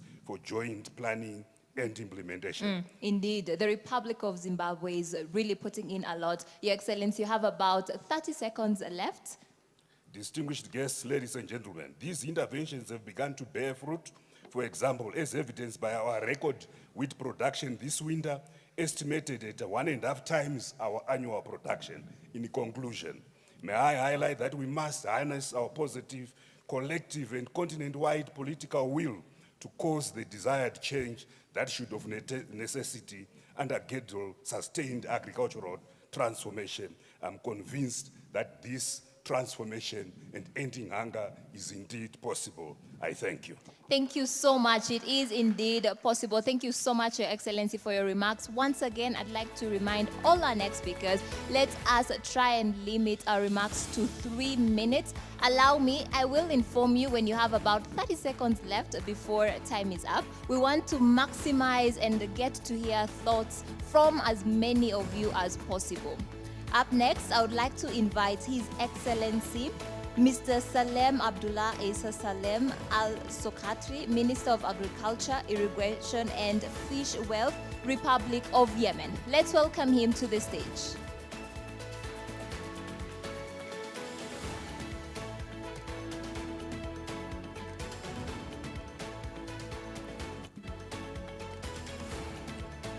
بسم الله الرحمن الرحيم. سعداء قدام هذا الصباح الجميل، ويطيب لي مشاركتكم في المنتدى السياسي المؤتمر الدولي عالم بلا جوع. طبعا نتكلم العربي.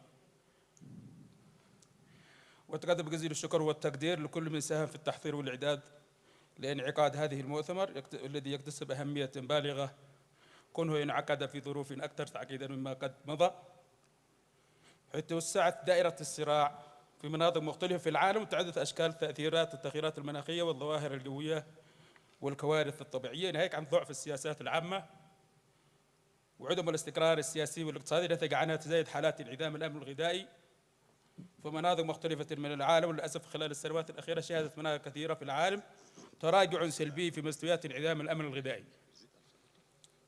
وخاصة تلك التي تشهد الصراعات ومشاكل الحروب. بالرغم من الجهود الدولية المبذولة للقضاء على الجوع وهو الهدف الثاني من أهداف التنمية المستدامة، إلا أن المؤشرات تؤكد بأن هناك 733 مليون نسمة يعانون من الجوع في العالم. السيدات والسادة الحضور جميعا،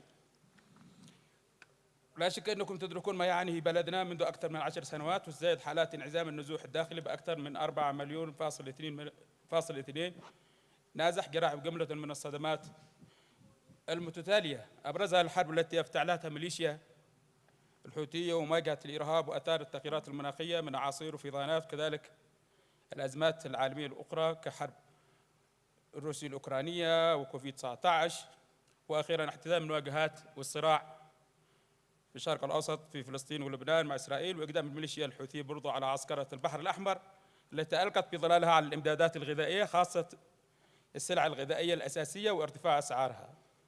جميع هذه الصدمات شكلت محركات أساسية لتزايد حالات انعدام الأمن الغذائي في بلدنا التي بلغت 17 مليون شخص يمثلون ما نسبة 53% من سكان البلاد، وحوالي 2 مليون طفل وامرأة حامل ومرضع تعاني من سوء التغذية. وفوق هذا وكل ما نعاني إلا أن بلدنا يستقبل أعدادا كبيرة من العشرات الآلاف من المهاجرين الغير شرعيين، تقدم لهم الرعاية والمساعدة بالتنسيق مع منظمة الهجرة الدولية رغم الإمكانيات المحدودة والظروف الصعبة التي تمر بها اليمن. هنا عبر عن خالص تقديرهم واعتزازا للأشقاء والأصدقاء والمنظمات الدولية ووقوفهم إلى جانب الشعب اليمني بتقديم المساعدات والوقوف إلى جانب الحكومة اليمنية في التحول التدريجي من الإغاثة إلى التنمية والاستدامة. السيدات والسادة، لقد حرصت الحكومة اليمنية على حشد الدعم واستغلال الموارد المتاحة لمواجهة التحديات المختلفة التي تواجه بلادنا، فهناك جملة من الإجراءات العاجلة المتخذة ومنها أهمها تشجيع زراعة الحبوب المحلية. You have about 20 seconds left. زراعة الحبوب المحلية وخاصة الذرة الرفيعة والدخن وإدخالها في صناعة الخبز والبرغل وتقليص فجوة الاستيراد الحبوب. تعزيز سبل العيش الريفي من خلال تطوير المهارات المختلفة وإعادة تأهيل البنية التحتية للاصطياد السمكي من خلال تأهيل مراكز الإنزال ومرافق الإنتاج ودعم الصيادين بوسائل حديثة ومراقبة الجودة والرقابة ومكافحة الاصطياد الغير مشروع والغير مبلغ عنه. دعم صغار المزارعين بوحدات نظم الري الحديثة ووحدات الطاقة والبذور المحصنة والإرشاد الزراعي المجاني. دعم وتمكين المرأة من خلال تنفيذ برامج مختلفة لتصنيع المنتجات الزراعية وتصنيع منتجات الألبان وتقديم المعدات اللازمة لها. تطوير طرق حصاد مياه الأمطار وبناء السدود والحواجز المائية المختلفة والتعامل مع السيول والأمطار والاستفادة منها بمواسمها. السيدات والسادة، كلنا ندرك ما ينتجه العالم من الغذاء يكفي لإطعام كل السكان الكوكب، وإن الشعوب التي تعاني من الجوع فهي ضحية الصراعات وسوء السياسات، وعليه فإن الحل هو وقف الصراعات ووقف التسابق على تصنيع الأسلحة والتمسك بمبدأ السلام، وهو الوسيلة المثلى للقضاء على الجوع ودعم إصلاح السياسات الاقتصادية للدول الأقل نمواً ومنها بلادنا. وهنا نؤكد مجدداً على حرص اليمن على مواصلة توطيد كافة سبل التعاون والتناول المتعدد الأطراف للتحول التدريجي من الجهد الإنساني إلى الجهد التنموي وتحسين الأمن الغذائي. ختاماً، التقدم الشكل والتقدير لكل الجهود التي بذلت من قبل منظمة الأمم المتحدة للتنمية الصناعية ومفوضية الاتحاد الأفريقي والحكومة الإثيوبية والبلد المستضيف لإنجاح هذه المؤتمر. شكراً للجميع والسلام عليكم ورحمة الله وبركاته. Thank you. Thank you so much, Your Excellency. Once again, I'd just like to emphasize on the need of us to keep time. Let us stick your message, let it remain within the main message, looking at the key policies and the key takeaways from this session. Up next, we're going to hear from His Excellency, Mr. Abakar Omer Al-Bushra Ahmed, Minister of Agriculture, the Republic of Sudan. And right after him, we'll hear from the Republic of Tunisia. Let us welcome him to the stage.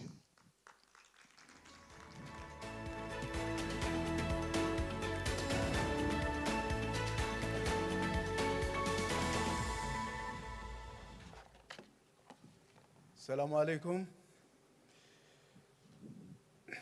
Honorable ministers, ambassadors, ladies and gentlemen, all protocol proposed or observed.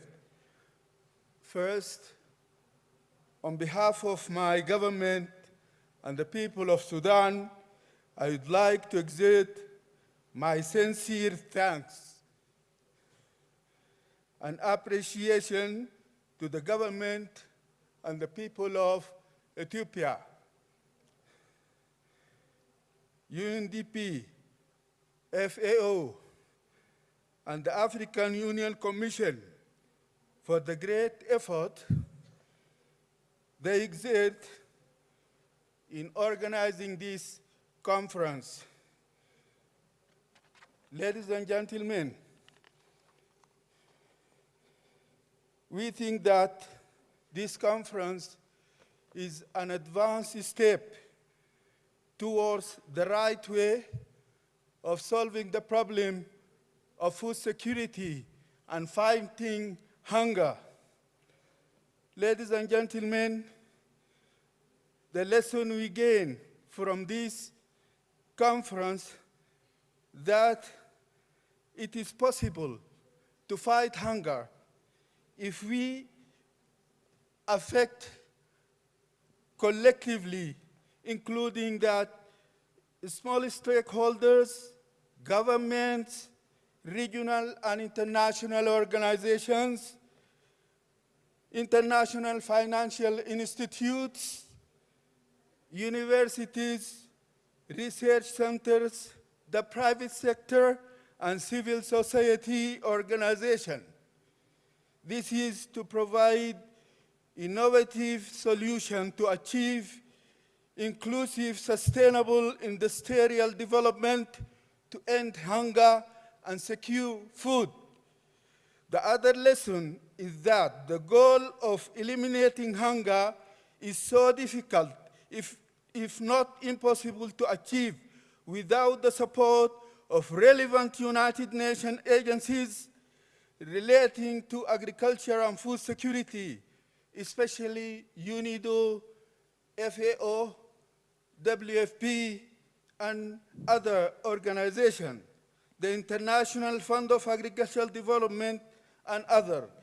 Ladies and gentlemen, you may all follow the unfortunate events in my country, Sudan, caused by the rebellion of the Rapid Support Militia. The crime and the aggressive violation that it committed in my country, which led to large scale of systemic destruction of public and private institutions. The damage to agriculture and industry sector was enormous. Your Excellency. Especially in the state of Khartoum, Al Jazeera, Sinnar, West Kordofan, and the 5 states of Darfur. Your Excellency, you have about 30 seconds left. Okay, ladies and gentlemen, let me tell you that despite of this dark vision, dark picture, the situation in my country is steadily improving towards eliminating the rebellion, achieving sustainable peace, and ending country humanitarian crisis. To enhance food security in Sudan, there is an urgent need for exerting more pressure on the rebels and their regional supporters. Ladies and gentlemen, let me thank you all. My time is limited, so I will say that we are so grateful for this invitation. We are so grateful to be included in this event. Thank you very much to you all. Assalamu alaikum. Thank you so much, Your Excellency, for also sharing with us the current state of the Republic of Sudan. We are now going to invite His Excellency, Mr. Hezedine Ben Shei, Minister of Agriculture, Water Resources and Fisheries, the Republic of Tunisia. Right after him, we'll hear from the state of Palestine. Let's welcome Mr. Hezedine to the stage with a warm round of applause.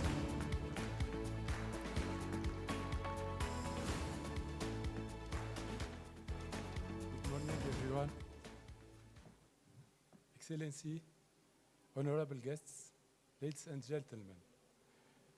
It's a great honor for me to participate on behalf of Tunisian government in this conference for a world without hunger, organized by Unido, African Union with technical assistance of FAO, in order to discuss food security, which is a key issue of the international community. I would like to warmly thank the Ethiopian government for the warm welcome, generosity, and exceptional organization. Food security has always been a major concern in socio-political policy, considering 4 pillars of food security that are availability, quality, access, and sustainability. In Tunisia, this policy has ensured a regular supply of food products to the local market and has made it possible to get through the health crisis linked to crisis COVID-19. Over the past 5 years, Tunisia has occupied between 52nd and 55th place according to the Global Food Security Index, an acceptable ranking, but which hides a growing vulnerability for several factors that are climate change increasingly affects agricultural production, particularly rain crops. Second, the importance of the level of dependence on cereal imports, which has reached an average of 63% over the last 5 years. My country, which has integrated climate change into national development programs, has chosen as its objective to establish climate-resilient and the low carbon development. We support the recommendation presented in the framework of this conference, and in particular, we call for the establishment of a special African fund to climate change. Finally, we hope that all the rich countries concerned will demonstrate the sincerity of their attachment to our planet. Honorable guests, ladies and gentlemen, despite its limited means, Tunisia has opted for the development model that focuses on the consecration of the SDG 2030 objectives. Your Excellency, you have about 20 seconds left. Okay, 20. Agriculture and agri-food industries occupy a privileged place in the work of development, especially because of their significant contribution to GDP, 17%, employment more than 1 million.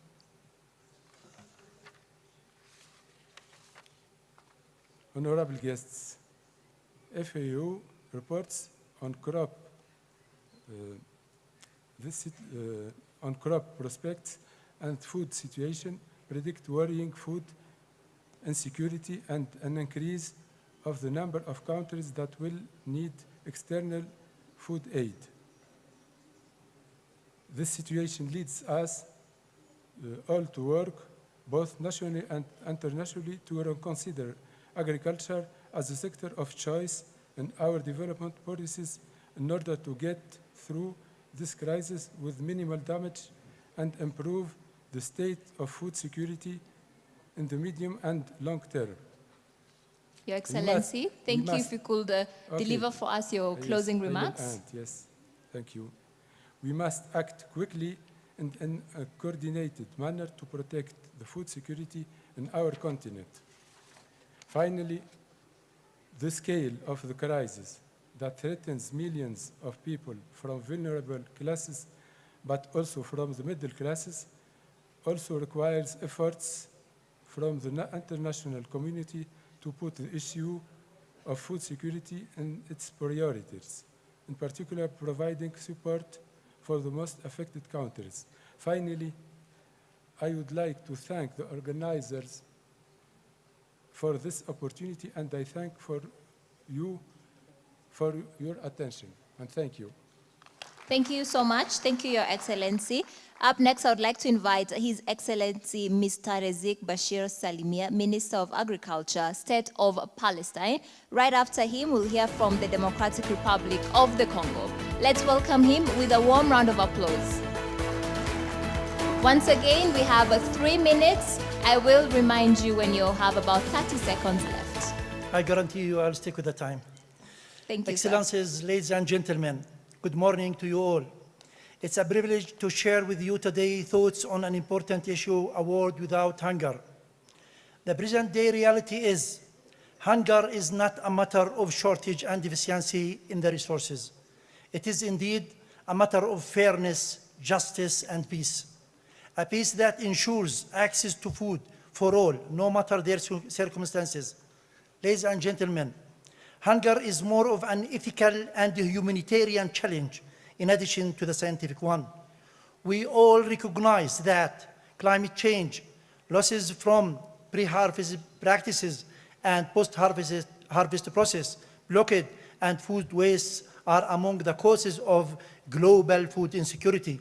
However, we are certain that wars, colonialism, and occupations are the primary reasons for causing and worsening climate change and food insecurity, thus driving the organized machinery of hunger for families, children, and entire communities.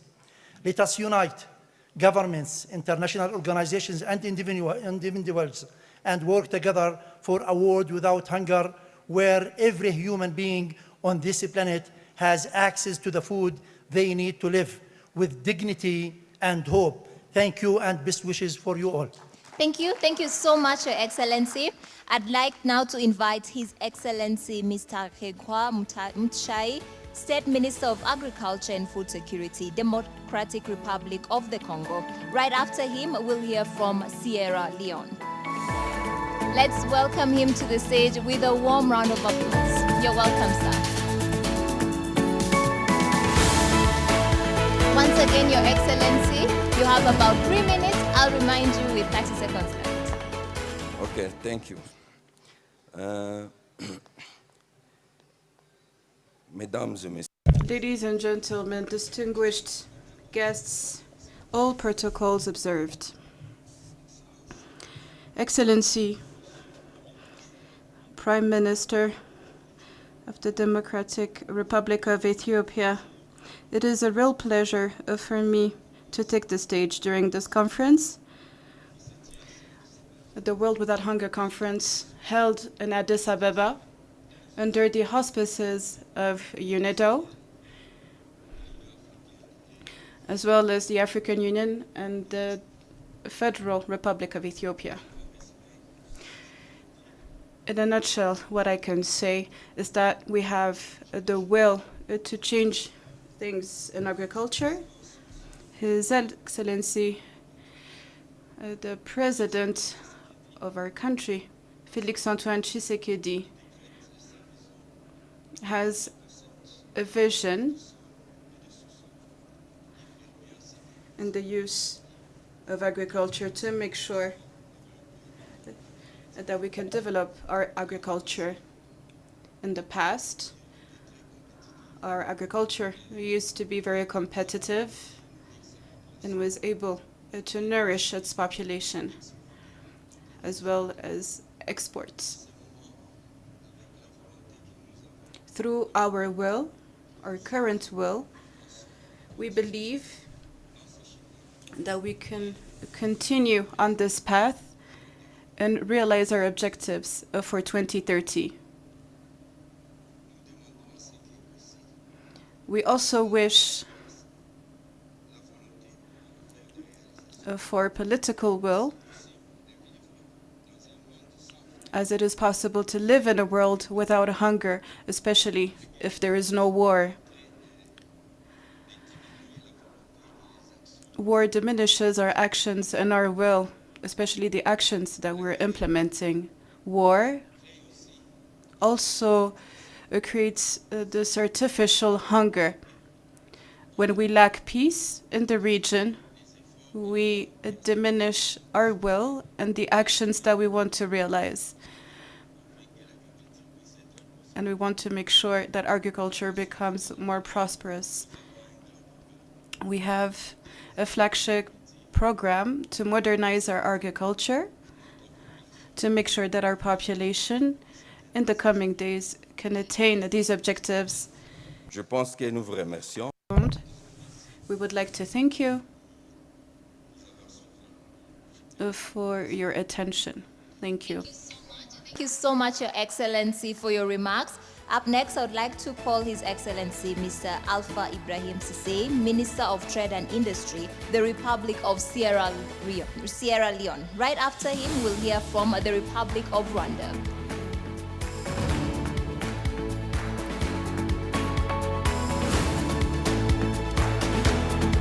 I would now like to invite His Excellency Mr. Mark Chuahiro Bagawe, Minister of Agriculture and Animal Resource, Republic of Rwanda.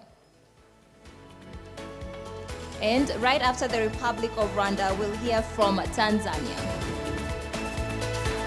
Let's welcome Mr. Chuahiro to the stage with a warm round of applause as he comes to give his remarks. Once again, Your Excellency, 3 minutes, and remind you with 30 seconds left.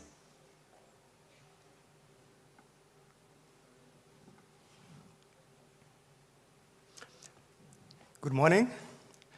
I'm delivering this statement on behalf of His Excellency the President of the Republic of Rwanda, who was invited to be here, but he couldn't be here. Excellencies, esteemed delegates, distinguished guests, good morning. Our gathering today is a sign to reaffirm our shared commitment to shaping a future where hunger and malnutrition no longer threaten human dignity. Rwanda remains steadfast in its mission to contribute to a world free of hunger, grounded in the principles of sustainable development, resilience, and cooperation with our fellow Africans and our global partners. In recent years, Rwanda has made tremendous strides, particularly in transforming our agricultural sector, which is a key driver in inclusive economic growth and enhanced food security and nutrition security. Rwanda's efforts to modernize and promote sustainable agricultural practices are fully aligned to the Comprehensive African Agricultural Development Program, CAADP, which aims to eradicate hunger and reduce poverty through sustainable agriculture. Distinguished audience, allow me to name a few interventions Rwanda has made. One, climate-smart agriculture. Rwanda is leading efforts to implement climate-smart agricultural practice to mitigate the impact of climate change on food production. Our green growth and climate resilience strategy, along with the ongoing climate-smart agriculture and investment plan, positions Rwanda as a hub for learning and sharing climate resilient agricultural practices with our neighboring countries.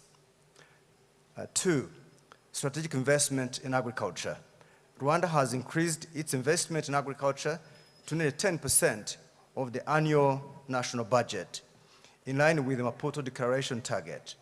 These investments are aimed at improving productivity, supporting smallholder farmers, and promoting food value chains. Rwanda has introduced strategies to de-risk agricultural sector, such as matching grants, subsidized loans, 8 to 12%, loan guarantees, and agricultural insurance with 40% subsidies. Your Excellency, 30 seconds left. Sustainability. Number three, enhancing rural infrastructure.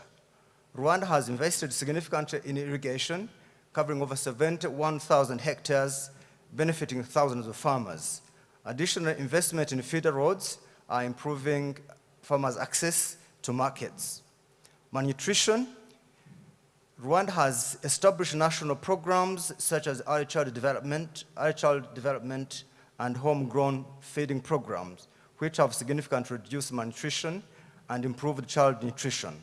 Our integrated approach combines healthcare, nutrition education, and food support to tackle malnutrition in a holistic manner, particularly for vulnerable children. Then we have also put efforts in innovation in food product development, where we manufacture food for children under 5 years of age. Your Excellency, if you could kindly take us through the closing remarks. So let me take you through the joint actions with the African nations for hunger-free continent. Rwanda is committed to working closely with other African countries to eliminate hunger across the continent. This year in September, Rwanda joined the Africa Food Systems Forum, where we pledged to strengthen intra-Africa trade, particularly in staple crops, to ensure food availability across borders. Through the African Continental Free Trade Area, Rwanda, along with other African nations, aims to enhance food trade, diversify agricultural products, and create more resilient food supply chain across the continent. Rwanda's commitment to sustainable development. Excellencies, ladies and gentlemen, I would like to reaffirm Rwanda's commitment to achieving sustainable development, particularly SDG 2.0 hunger, which aims to end hunger by 2030. Our efforts are aligned with this goal, and will continue to collaborate with international organizations such as the Food and Agriculture Organizations, World Food Programme, and other organizations. Rwanda will continue leveraging meteorological data and information and communication technology to provide farmers with critical information that enables them to make informed decisions on irrigation, fertilizer use, pest management, and crop cultivation. As I conclude, Rwanda stands in solidarity with our partners here today. Today, together, we can eradicate hunger, build resilient food systems, and secure a prosperous future for our people. With unwavering determination and cooperation, a world without hunger is possible. I thank you. Thank you. Thank you so much, Your Excellency, for taking us through what Rwanda is currently doing. Want to once again remind us all, let us try and stick to the time. We have several other speakers whom would like to also get to hear from. Up next, I'm going to invite Dr. Hashil Abdallah, Permanent Secretary, Minister of Trade and Industry, United Republic of Tanzania. Right after him, we'll hear from Djibouti.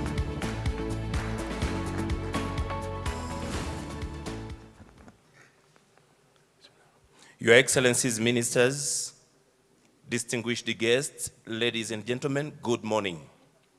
Firstly, I would like to take this opportunity to thank Almighty God, most merciful, for granting health and strength, enabling us to be here to participate in this important meeting in Addis Ababa. I'm standing representing Dr. Selemani Saidi Jafo, Minister for Industry and Trade of the United Republic of Tanzania. Starting this message, we would like to express our profound gratitude to the Government of Ethiopia and all stakeholders for organizing this important conference, including Unido, AU, and all others. Ladies and gentlemen, Tanzania, under the leadership of Her Excellency Dr. Samia Suluhu Hassan, the President of United Republic of Tanzania, currently has invested significantly and has the capacity to produce enough food to meet its own needs and maintain a sufficient food reserve. This is due to the substantial efforts made by Tanzania government to create an enabling environment for investors to invest and produce on a large scale. The government of Tanzania is at the forefront of the supporting global efforts to eliminate hunger. Therefore, we join hands and collectively we say a world without hunger is possible. Ladies and gentlemen, currently the government of Tanzania has invested a lot in combating the deficiency of minerals and vitamins in the community, which has become a major crisis, especially in the continent. As all you know, having enough food is one thing, and having nutritious food is another important matter. The government, together with the stakeholders, is implementing projects to assist women and youth entrepreneurs in accessing capital and technological capacities within the country. Currently, the government is in the stage reviewing its policies that support SMEs and industries development to suit the world technological challenges by focusing on the guidelines that facilitate a better investment in the country through continuous implementations. Your Excellency, you have 20 seconds left. Having said that, I believe you will agree with me that we need to take serious measurement to fight against hunger. In short, we can eradicate hunger if we make it global priority. When people have access to sufficient and nutritious food, their health improves and they are less likely to suffer from malnutrition, stunted growth, or chronic diseases. Lastly, I hope the deliberation of this conference will give us the direction for fighting hunger in our continent. I wanted to say and assure that Africa without hunger is possible. With these few remarks, I thank you very much. Thank you so much, Dr. Abdallah. Indeed, a world without hunger is possible. Up next, I'd like to invite His Excellency Mr. Mohamed Ahmed Awale, Minister of Agriculture, Livestock and Fisheries, Republic of Djibouti. Right after him, we'll hear from Liberia.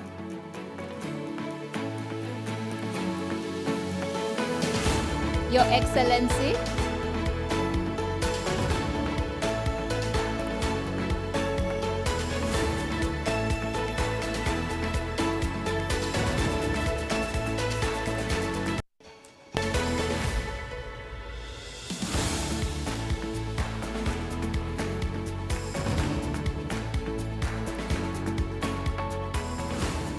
Mohamed, you're welcome. Monsieur Mohamed, vous êtes bienvenu. Vous avez 3 minutes et je vous donnerai les 30 dernières secondes, je vous ferai signe.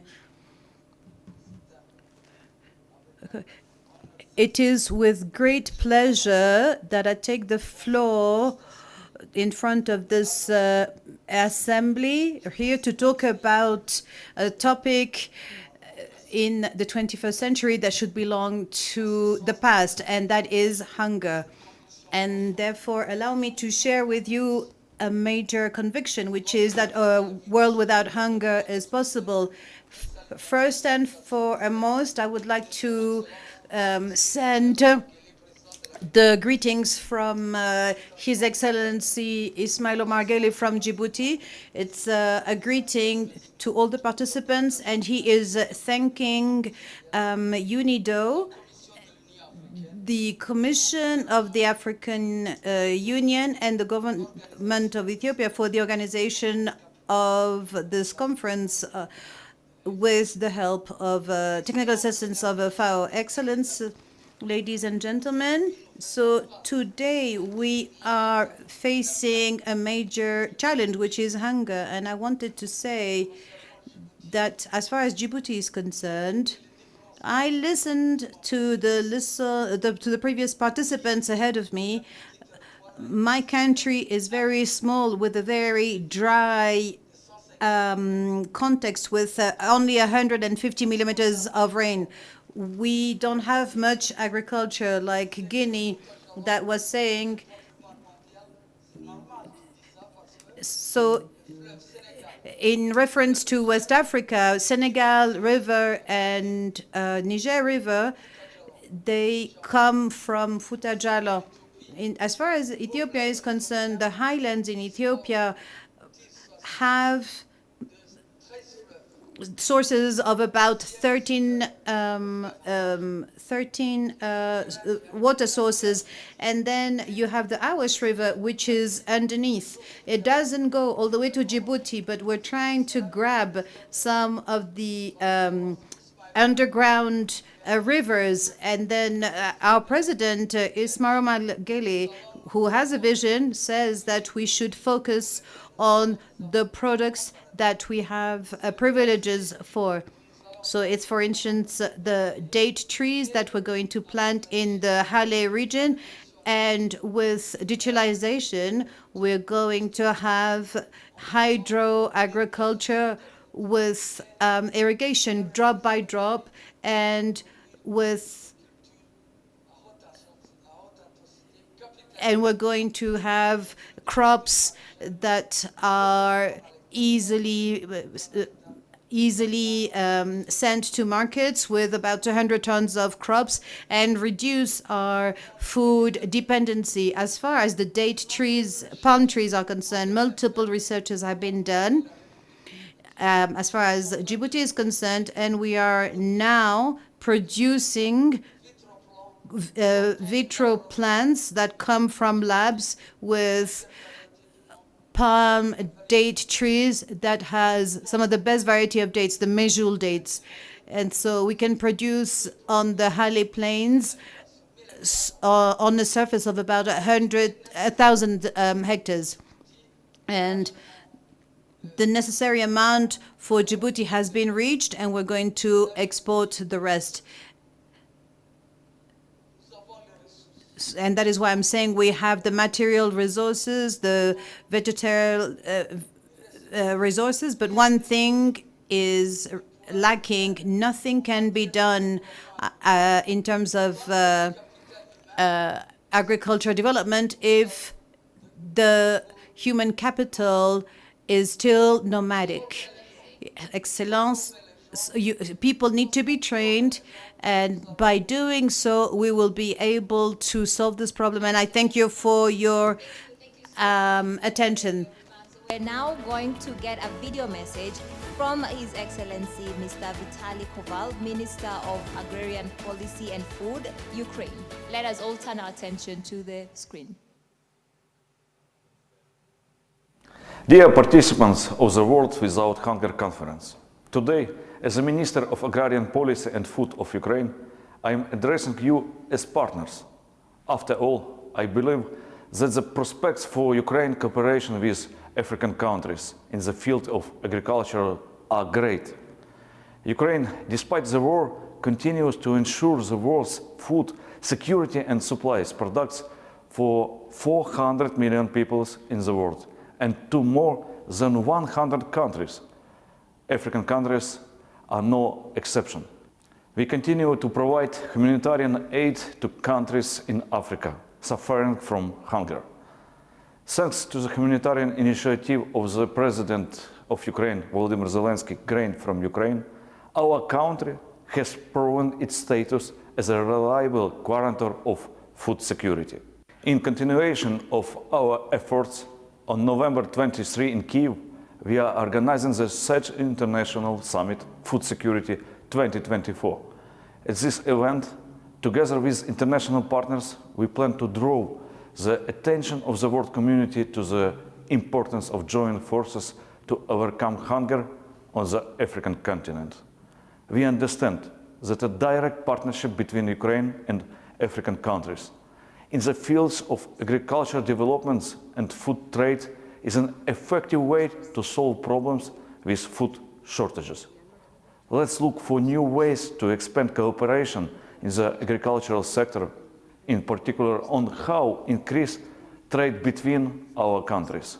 Another possible area for our cooperation is agricultural education and scientific and technical cooperation. We are ready to share crop growing technologies and implement innovation with you to solve the complex problems of hunger. Ukraine is open to cooperation. I am confident together we will find the right points of contact and ensure universal access to nutritious food for all.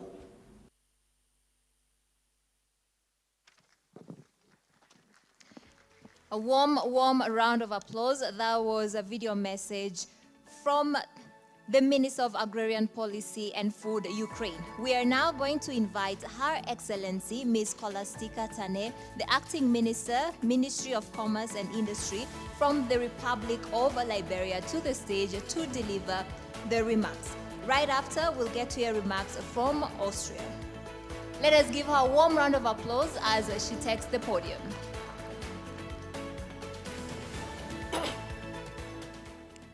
Ladies and gentlemen, please allow me to stand on our existing protocols. To this gathering at this high-level forum to observe the World Without Hunger Conference is more than just a meeting of minds. It is a powerful testament to our collective commitment to ending hunger in our world.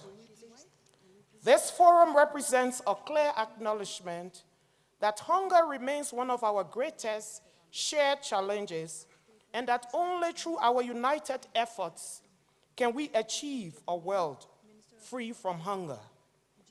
Our gathering signals the importance of collective action in securing the prosperity, health, education, and equality that will lead to sustainable development across the globe. This conference serves as a critical platform, enabling us to come together, reflect deeply, and craft realistic solutions to this complex global problem. We are here to reaffirm our commitment to the United Nations Sustainable Development Goals, particularly to the goal of eradicating hunger, and I commend Unido, the African Union, the Government of Ethiopia, and the Food and Agriculture Organization for creating this space to convene our energies, insights, and solutions aimed at achieving zero hunger. As we have convened here for the past 3 days, let us seize these movements for profound reflection and collective actions.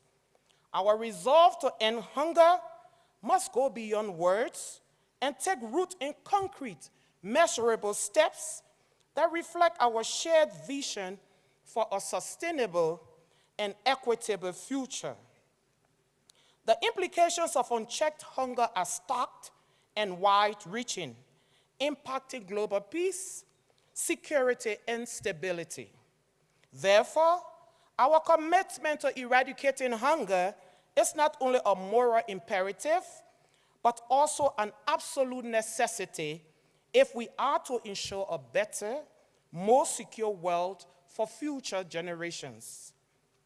To truly address hunger, we must adopt smart, sustainable agricultural practices that enhance our food systems while reducing their vulnerability to climate change. Building robust agricultural infrastructure is paramount, as is the adoption of regenerative farming practices and sustainable land use strategies. Eco-friendly and climate-resilient solutions must underpin our collective fight against hunger, safeguarding our natural resources and enhancing food security worldwide. Your Excellency, if you could deliver the closing statements, please. Imagine a world where poverty and hunger are but memories, a world founded on stability, security, and peace. These are the bedrock principles necessary for sustainable development, and they are within our reach if we stand together in solidarity and purpose. This conference is a pivotal opportunity to mobilize our resources, share best practices, and forge partnerships across borders in our pursuit of zero hunger. I encourage all of us to support the adoption of a declaration that reaffirms our global commitment to ending hunger. Such a declaration will serve as a shared roadmap, guiding our policies and actions toward tangible, measurable income. In closing, let us recognize that the road to a world without hunger will not be easy. However, united by purpose and strengthened by partnership, we can overcome this challenge. Together, we can create a legacy of hope and resilience for generations to come, a legacy defined by our courage, conviction, and dedication to a hunger-free world. Let us be the leaders who rose to this challenge, who turned this tide, and who, with unwavering resolve, made hunger a relic of the past. Together, we can and will achieve zero hunger. Thanks for your listening. Thank you. Yes, and thank you. Thank you so much. Thank you, Ms. Scholastica, for your remarks. Up next, I would like to invite His Excellency Mr. Peter Lonskiti-Fatani, Special Envoy of the Federal Chancellor for Global Affairs, Austria. Let's welcome him to the stage with a warm round of applause, and I would ask Saudi Arabia to get ready as they'll be delivering their remarks next. Once again, 3 minutes, and then I'll let you know when you have a few seconds left. Excellencies, ladies and gentlemen, I'm bringing warmest greetings and warmest wishes from the Chancellor and the people of Austria to all of you here in Addis. It's a great privilege for Austria and for me personally to be present among so many distinguished leaders from the African continent. Austria is looking forward to enhancing her partnerships with countries in Africa to the benefit of the people we all serve. Let me thank Unido, the African Union Commission, the Government of Ethiopia, and FAO for jointly organizing this conference and for being such gracious hosts. Oops. The combined impact of multiple crises, from COVID-19 and climate change to armed conflicts, have severely worsened food security worldwide.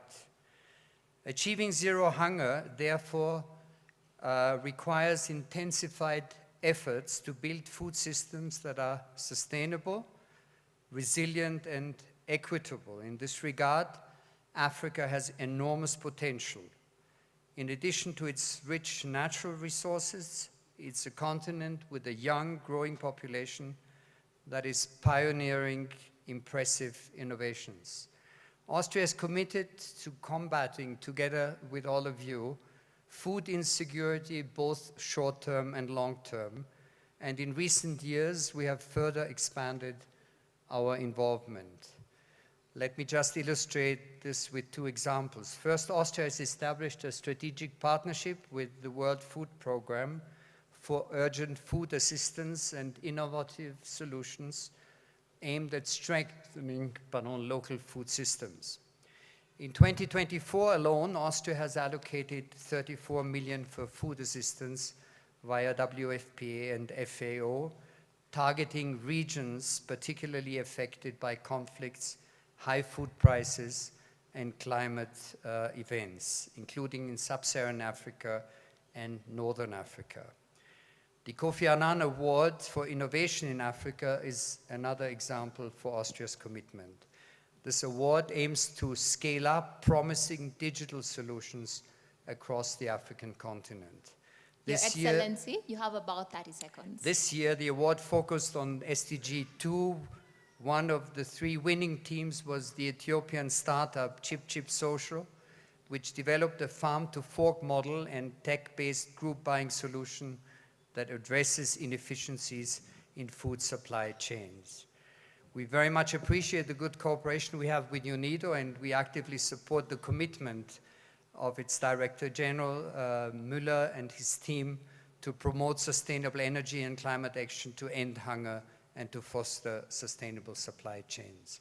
Thank you very much. Thank you so much, Your Excellency, for your remarks. Up next, I would like to invite His Excellency Mansour Al-Mushaiti, Vice Minister of Environment, Water and Agriculture, the Kingdom of Saudi Arabia, to deliver his remarks. Right after him, we'll have remarks from Madagascar. With a warm round of applause, let us welcome His Excellency Mansour Al-Mushaiti as he takes the podium to deliver his remarks. You're welcome. Your Excellencies, esteemed ministers, honorable guests, good morning. Assalamu alaikum wa rahmatullahi wa barakatuh.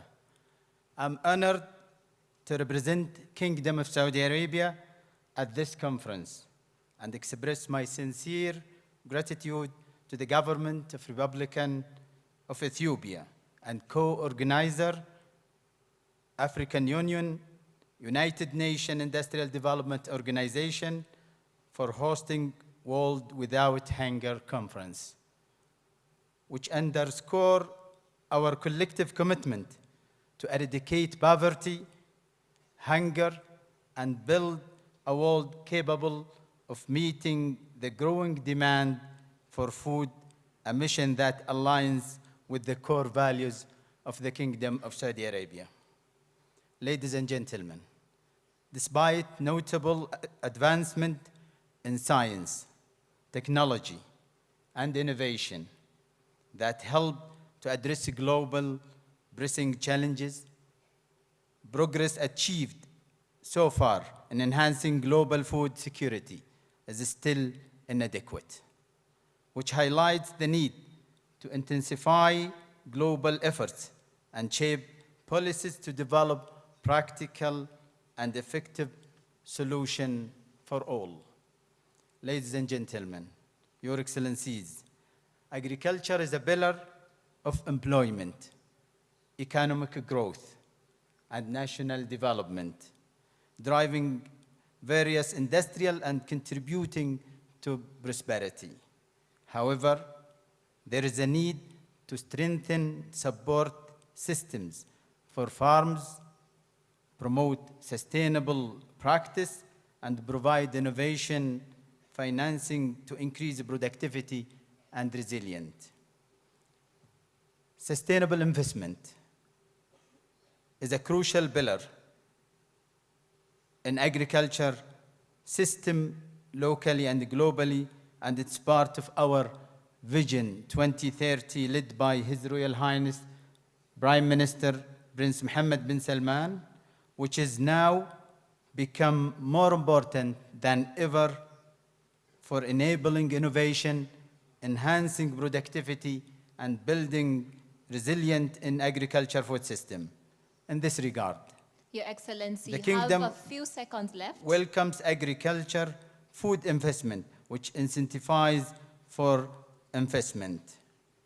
In closing, strengthening multilateral international cooperation, sharing best practices and technology, engaging with international organizations, promoting fair trade aligned with WTO, expanding access to innovation, financing and improving infrastructure and social safety program are essential steps toward a hunger-free for the whole world. Thank you. Thank you. Thank you so much, Your Excellency, for your remarks. Up next, I would like to invite the Secretary of State in charge of food security to the President's office, the Republic of Madagascar. Help me welcome Her Excellency Ms. Tahianyov Avo Mamijatovo. Let's welcome her to the stage with a warm round of applause. Right after her, we'll get remarks from the Kingdom of Cambodia. Excellencies, ladies and gentlemen, distinguished participants, esteemed guests, Salama. First and foremost, I would like to express my sincere gratitude to the organizer of this high-level conference, as well as the Republic Democratic Federal of Ethiopia, with the assistance of, with Unido, with the technical assistance of FAO. A world without hunger is possible. This platform enables us to accelerate global efforts in food security, promoting collaboration among key stakeholders, identifying investment opportunities, and driving innovation in sustainable agriculture. It also allows us to confront the impact of climate crisis and food insecurity on global peace and security. In my country, Madagascar, the national and territorial conducted in April 2021 underscored the unsustainability of our food systems. Over 41% of our population is affected by malnutrition. Through national consultations, we have collectively identified holistic solutions that can bring sustainability throughout the food supply chain. So, on behalf of the Madagascar government, I would like to commend the commitment of all multi-sectoral actors involved in this inclusive process, which is paving the way for our transition to efficient, inclusive, resilient, and sustainable food systems. Transforming these systems called for the mobilization of all stakeholders to address major challenges related to developing and properly organizing food value chains, adopting sound dietary practices, and strengthening resilience to shock, particularly those linked to climate. As His Excellency the President of the Republic of Madagascar, Mr. Andrazwil has rightly emphasized, a good head of the family is one who feeds his own family, while a good president is one who feeds his people. Our vision is to achieve food sovereignty and advance agriculture transformation with the ambition for Madagascar to become the rice basket of the Indian Ocean region and even in Africa. Your Excellency, 30 seconds left. In addition to that, we have established a more conducive framework for private sector and civil society engagement in actions that support sustainable food system. We place particular emphasis on fostering youth and women's entrepreneurship and promoting local processing and agribusiness. So for Madagascar, food sovereignty represents a national priority within the general policy of the state and the Madagascar Emergent Plan. So we would like to call for a reformed intentional financial architecture that enhances debt relief mechanism and reallocates special drawing rights to our country. So I sincerely hope that this forum will inspire strong momentum toward achieving our shared vision, which is a world without hunger. So this dialogue highlights our collective responsibility. Your Excellency, if you could kindly deliver your closing statements. Yeah, to ensure universal access to nutritious food and unites our efforts to eradicate hunger worldwide. Thank you for your kind attention. Thank you so much. Thank you so much for your remarks. Up next, I'd like to invite His Excellency Mr. Kosal Under-Secretary of State, Ministry of Commerce, the Kingdom of Cambodia. If we could welcome him to the stage with a warm round of applause, and also requesting Uganda to get ready right after his statements. You're welcome, Your Excellency.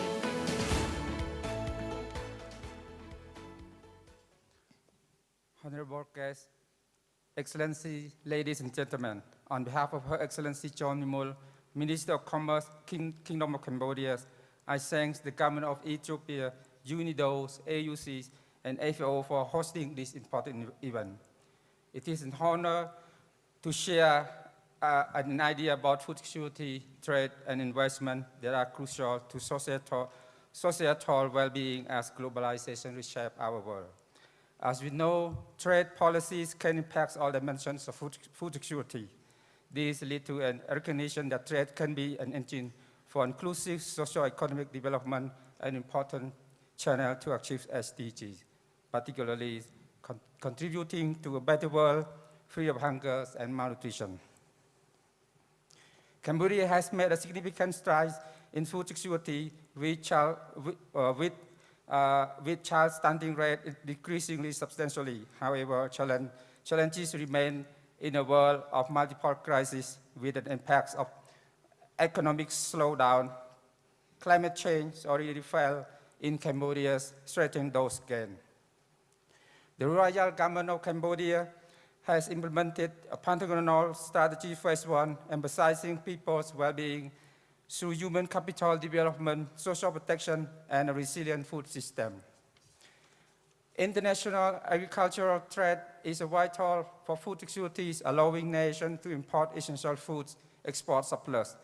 Cambodia is a key rice exporter, support both local and international food security initiatives through its liberal and open trade regime, building its strategic national key commodity reserve, such as rice, though it relies on import for certain items for food choices and diversity. Enhancing agricultural productivities, investing in climate-resilient crops are essential for strengthening Cambodia's position in the global markets and agri-food trade.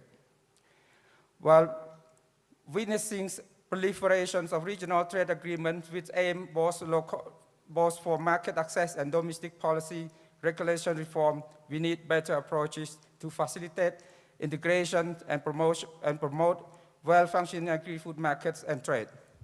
The Ministry of Commerce is establishing a trade policy framework 2030 to drive economic growth, fostering competitiveness, while the mirrors market export strategy seeks to boost trade, private sector development, and sustainable rural livelihoods, aiming to integrate Cambodia more fully into global food system. Your Excellency, 20 seconds. Your Honorable guests, Excellency, ladies and gentlemen, trade and food securities are tightly linked but vulnerable to disruption like those experienced during the COVID-19.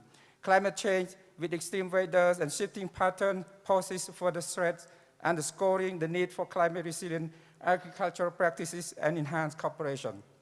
Cambodia's trade priorities include bolstering exports and strengthening global partnership to ensure a stable food supply. Finally, allow me to emphasize again that achieving food security requires a collective effort. By enhancing trade policies, supporting farmers, and tackling climate changes, we can build a world where nutritious food is accessible to all. I thank you very much for your kind attention. Thank you so much, sir. Indeed, it does require collective effort. Up next, I would like to invite Her Excellency Ms. Florence Nambozo Wamala, Minister of State for Karamoja Affairs, the Republic of Uganda. Right after her, we'll hear from the Republic of Gambia. You're welcome. Once again, reminder, you have about 3 minutes. I'll let you know when you have 30 seconds left. Shalom, everyone. Greetings from Uganda. Permit me stand on the existing protocols. I begin by thanking the Almighty God who has given me an honor to speak on behalf of the people of Karamoja and Uganda. I express my sincere gratitude to Unido, the African Union Commission, and the Government of Ethiopia for hosting this important gathering. To address hunger issues amongst us, transforming Africa's agriculture requires more than traditional farming methods. We must embrace modern technologies such as blockchain for traceability and the Internet of Things to revolutionize farming, improve value chains, and enhance sustainability. In Karamoja and across Africa, technology and mechanized agriculture can create resilient and prosperous futures. Under the visionary leadership of President Yoweri Museveni, Uganda has prioritized food security and agricultural transformation.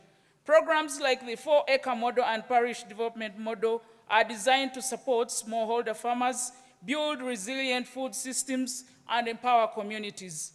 Uganda as a nation is working closely with the private sector to create solutions that transcend borders to solve hunger not only in Karamoja or Uganda, but in Africa through projects like the Green Industrial Special Economic Zone, a transformative project aimed at creating sustainable industrial ecosystem to process Africa's abundant raw materials to finished goods, with largely a specific focus on agro-processing industries that will be adding value to agricultural products, thereby enhancing food security, reducing post-harvest losses, increasing export competitiveness, and creating employment opportunities for our youth and economic development. This project built on a unique model, the public-private community partnership framework, ensures an inclusive, coordinated, integrated, and a people-centered approach to sustainable socio-economic transformation. Through these kind of large-scale projects, we will empower our local communities, enabling them to become self-sufficient and resilient in the face of climate and economic challenges. In closing, let us remember a world without hunger is possible, but only if we work together as governments, international partners, private sector leaders, and communities. We can build a future where Africa as a whole can not only feed her people, but feed the world as well. In commitment to this vision, we reaffirm our shared responsibility to nourish, empower, and uplift every community in Africa. Shalom, I thank you. Thank you. Thank you so much, Ms. Wamala, for your remarks. Up next, I'd like to invite His Excellency Dr. Demba Sabali, Minister of Agriculture of the Republic of the Gambia, to come and also deliver his remarks with us today. Let's welcome him with a round of applause as he takes the stage. Once again, Your Excellency, you have 3 minutes for your remarks.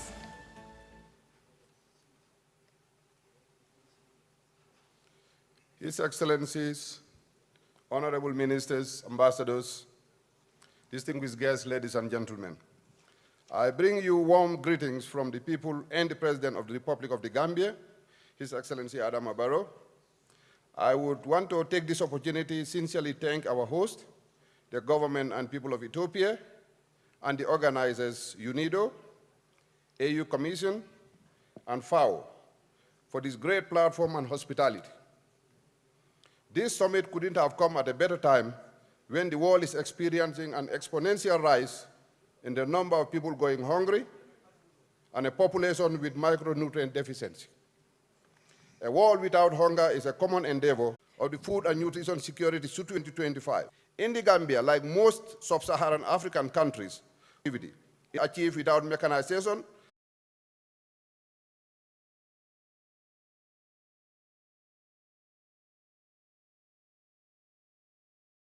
not merely from food shortages, but from systematic and partners to reduce hunger and malnutrition at the regional and global level. Thank you for your attention.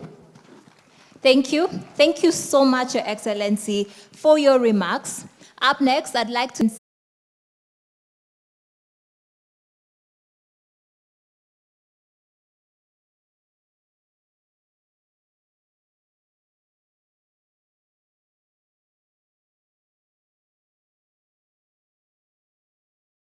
Mikale for your remarks. Up next, we'd like to invite His Excellency Mr. Geraldo Gonçalves Miguel Saranga, Ambassador and Permanent Representative of Mozambique to the United Office and other international organizations in Geneva and Vienna. Let's welcome him with a round of applause. You're welcome, sir. Thank you. Distinguished participants, ladies and gentlemen, on behalf of the government of Mozambique and that of my own, I would like to express our gratitude for the invitation extended to us to participate in this important conference. I would also like to thank all the co-organizers and congratulate the government of Ethiopia for hosting this timely conference. Of great importance to my country, the African continent, and indeed the entire world. It's a critical topic for humanity. Achieving a world without hunger should be possible, and it should be a responsibility for all stakeholders. Contributing towards a world without hunger is making a contribution to a world where human rights are respected and realized. Ladies and gentlemen, Your Excellencies, food security remains a source of Mozambique, despite its huge agricultural potential as exemplified. Changes remain a challenge for Mozambique, as they have been resulting in cyclical flooding and droughts, which have negatively impacted on agriculture and food security in particular. We are committed to finding a solution to food security. The Maputo declared African Union member states to end hunger on the continent by 2025 through comprehensive agricultural transformation, food security initiatives, and increased investment in sustainability. In line with these two declarations, and despite the above challenges, the government of Mozambique has made significant progress towards ending hunger and reducing poverty, especially in rural areas. We have put in place various strategic frameworks aimed at food security, such as the National Strategy for Development, the Strategic Plan for Development of the Agricultural Sector, the Food and Nutritional Security Policy and Implementation Strategy, the National Program of Industrialization, and Sustenta. Ladies and gentlemen, the government of Mozambique recognizes that inclusive and sustainable development of agri-industries is critical to eradicating hunger, malnutrition, and achieve resilient food security. Funding has risen to over 10% in our national budget, Your Excellency, aiming you could to give the bolster closing food statement. production to enhance rural livelihoods. In closing, the government of Mozambique remains resolute in its efforts to ending hunger through strategic planning, resource allocation, and community empowerment and participation of the small and medium sector. We believe that together, with support of all stakeholders, we can turn the page towards materializing the SDG 2 and Excellency Ms. Rose Sakala, Ambassador, Republic of Zambia. We welcome you to the stage. We're delighted to have you here with us as well. You're welcome, ma'am.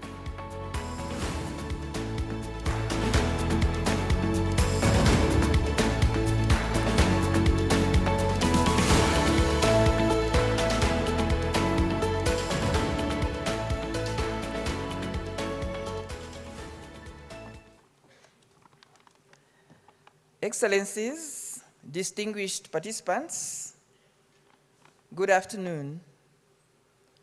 First and foremost, allow me to convey Zambia's gratitude for this opportunity to contribute to the call for global action against hunger. You will all recall that in view of the devastating effects of the drought in Zambia from the previous farming season, His Excellency Mr. Hakainde Hichilema, the President of the Republic of Zambia, declared the drought as a national disaster and emergency on 29 February of this year. Further, a humanitarian appeal was also issued on 16 April of this year. Accordingly, a food security drought response plan for the period April 2024 to May 2025 was also developed.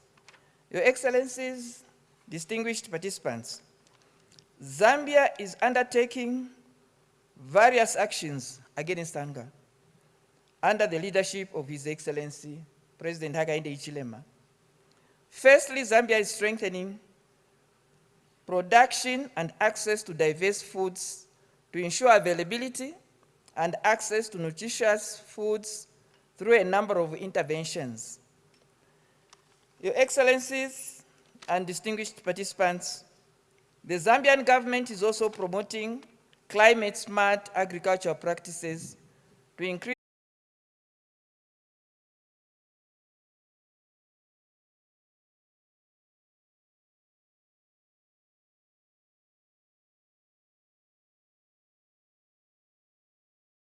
reduce the risk of hunger and malnutrition, in our communities.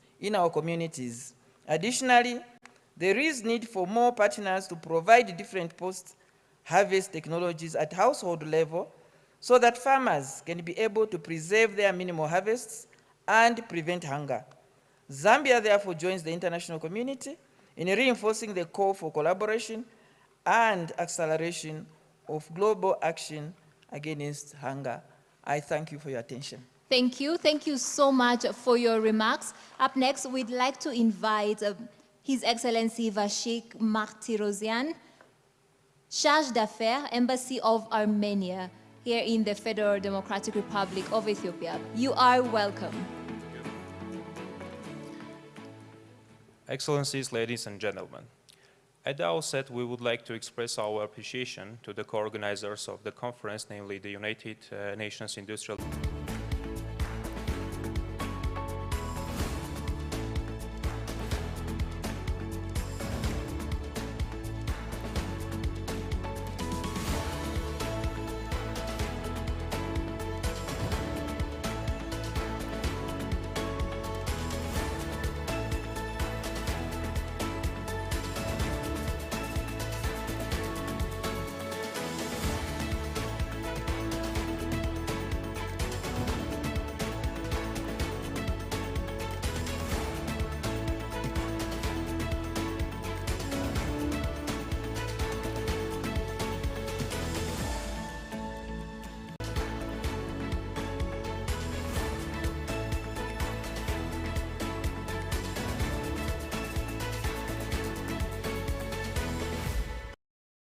Be one of the solution.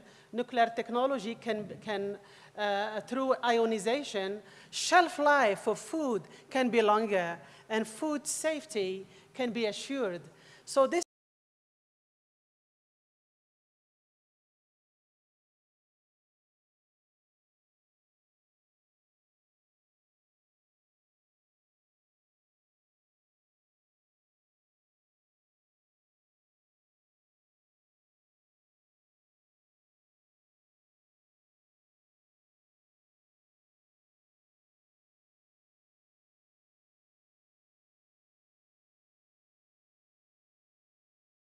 I'm all for it, and I welcome you to join us. Thank you. Thank you so much indeed. Science and technology are tools that we can leverage as we all work together to end hunger. We thank you once again for your remarks. Up next, we welcome Ms. Amani Asfor, President, Africa Business Council, to come and deliver her remarks. Let's give her a warm round of applause as she comes to the stage.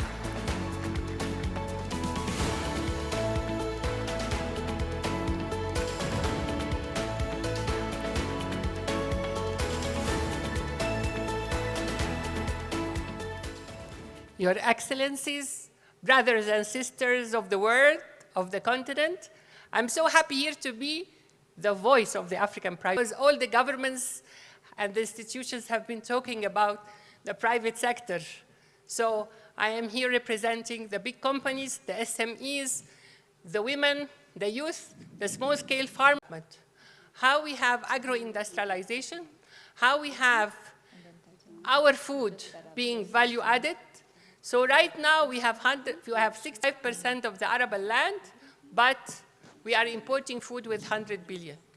We are exporting cocoa beans with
where every individual has access and sufficient nutritious food.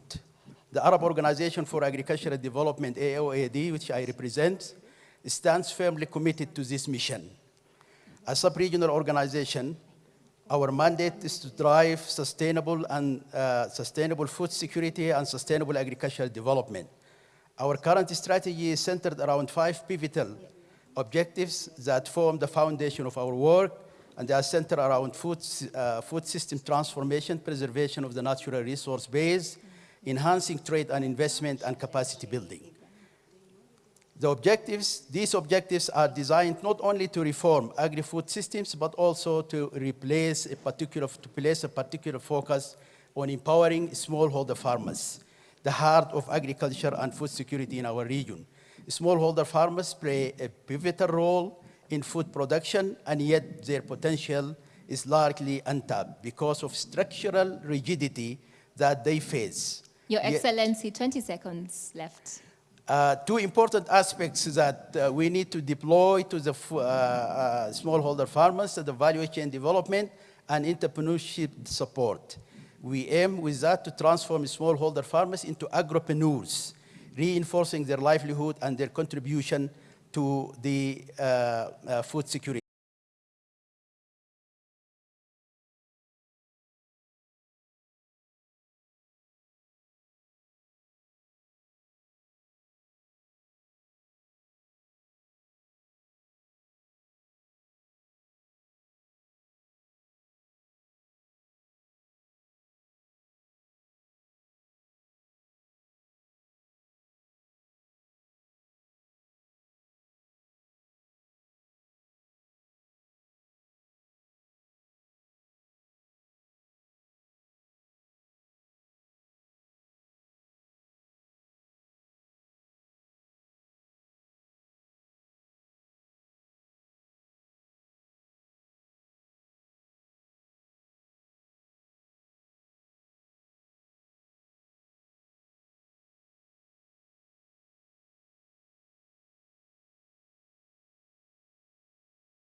Cameroon allows the development of jobs, of small scale or bigger scale farmers that can produce chicken, cows for milk and other dairy products.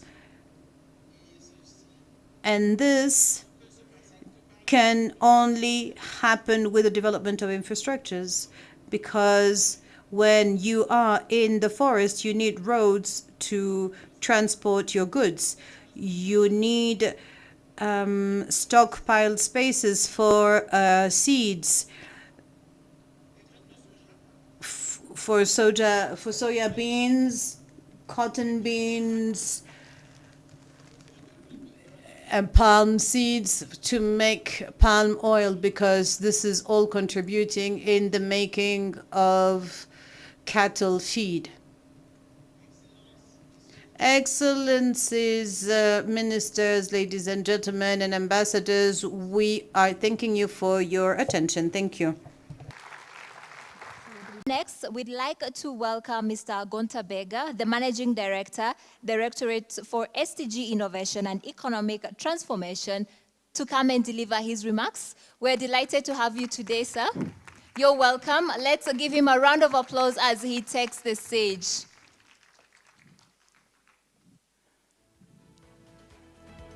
The floor is yours.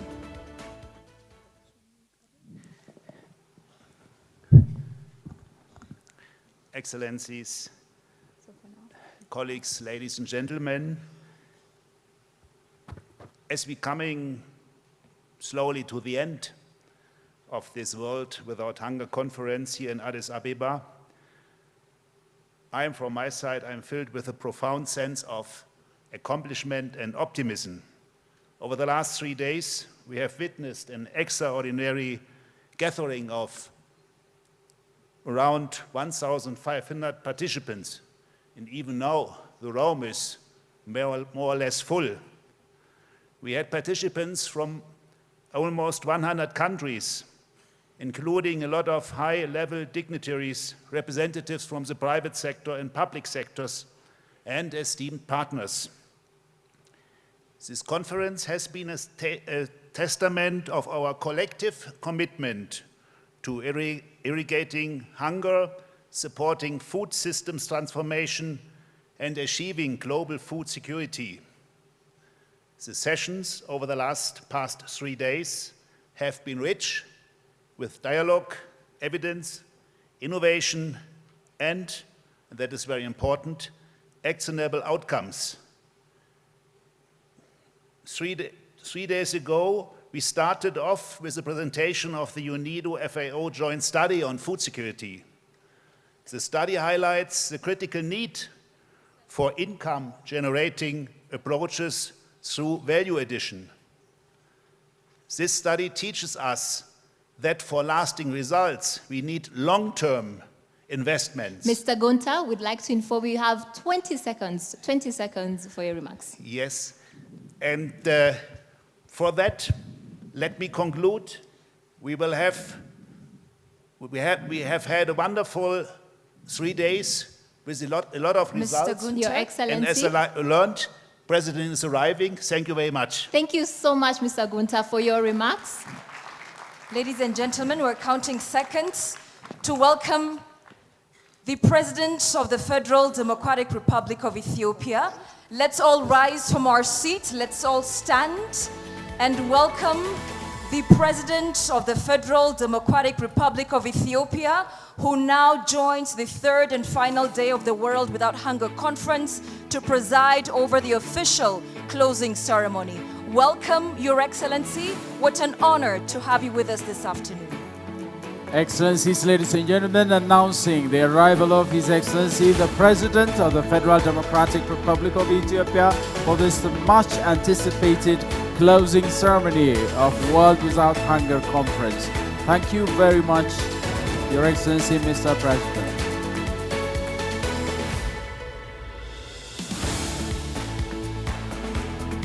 Thank you. We may be seated now.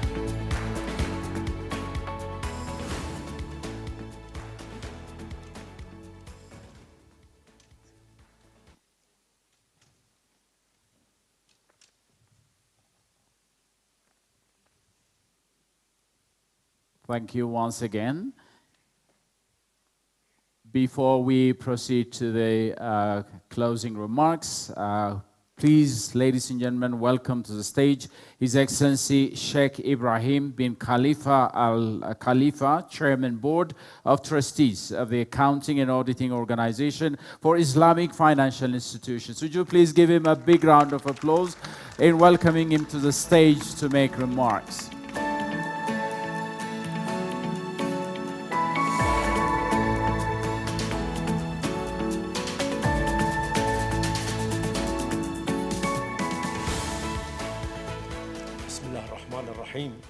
His Excellency Mr. Taib Atase Silasi, His Excellency Dr. Gerd Muller, Your Excellency, distinguished guests, ladies and gentlemen, it's my privilege to speak to you today on an issue that is very crucial for global well-being. As a chairman of the Board of Trustee of the Accounting and Auditing Organization for Islamic Financial Institution, the IOFI, and chairman of the Board of Trustee of the International Center for Entrepreneurship and Innovation established through the strategic partnership between the Unido ITPO office in Bahrain and the Bahrain government in 2001, we focus on helping agro-entrepreneurs in developing viable and impactable bankable investment to tackle food insecurity in regions like Asia, Sub-Saharan Africa, and so on. 80% of the food is produced by SMEs and small farmers, and 60% of women work in agriculture supporting these groups and can help. One successful model is the Unido Enterprise Development and Investment Promotion Program, the EDIPT, which operates in over 54 countries. It provides a platform for linking financial to and non-financial services through capacity building, mentorship, business counseling, and incubation management, and has already demonstrated a tangible benefit in Sub-Saharan Africa, among other regions. In this regard, we commend the effort of our strategic partner, particularly the Islamic Solidarity Fund for Development, member of the Islamic Development Bank Group, and their HOPE Finance Program, which stands for Harvesting Cooperation of Poverty Eradication. The US $500 million initiative supports farmers and rural communities by giving them access to innovating farming solutions and financial resources. Mr. President, Your Excellency, distinguished guests, I would like to highlight that the total value of Islamic finance assets worldwide is estimated as over $4 trillion today. And accordingly, Islamic financial institutions have and can play a strategic role in cultivating a new era in agriculture and accounting and contributing effectively toward closing the gap to end the hunger. It gives me great pleasure to announce that in alignment with the outcome of the 19th Annual Islamic Banking and Finance Conference held in Bahrain on November 3rd and 4th, along with its development partners, are working to mobilize 20% of Islamic finance institutions financing toward financing women, youth, enterprise, and MSME through partnership with the Unido, which could provide technical assistance through non-financial services to ensure the development of MSME.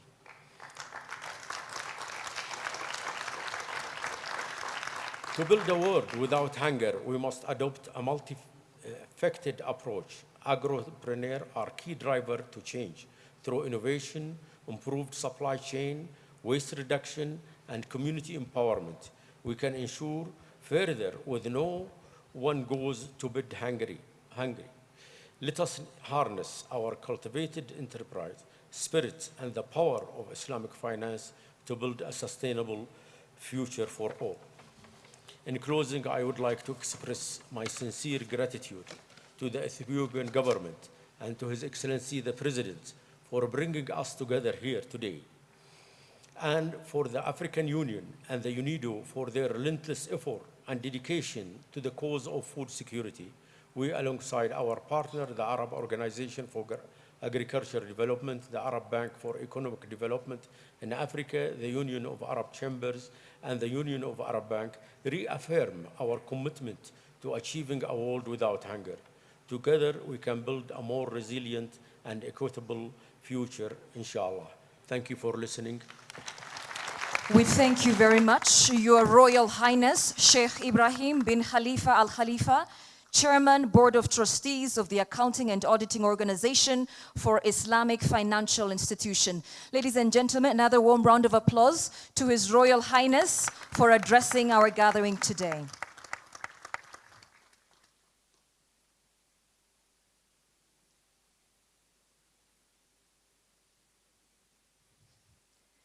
Thank you again, Your Royal Highness. And now, before we proceed to the official closing, we have a video by Mr. Wissam H. Fatou, the Secretary General of the Union of Arab Banks. We direct your attention to the screen for the short video.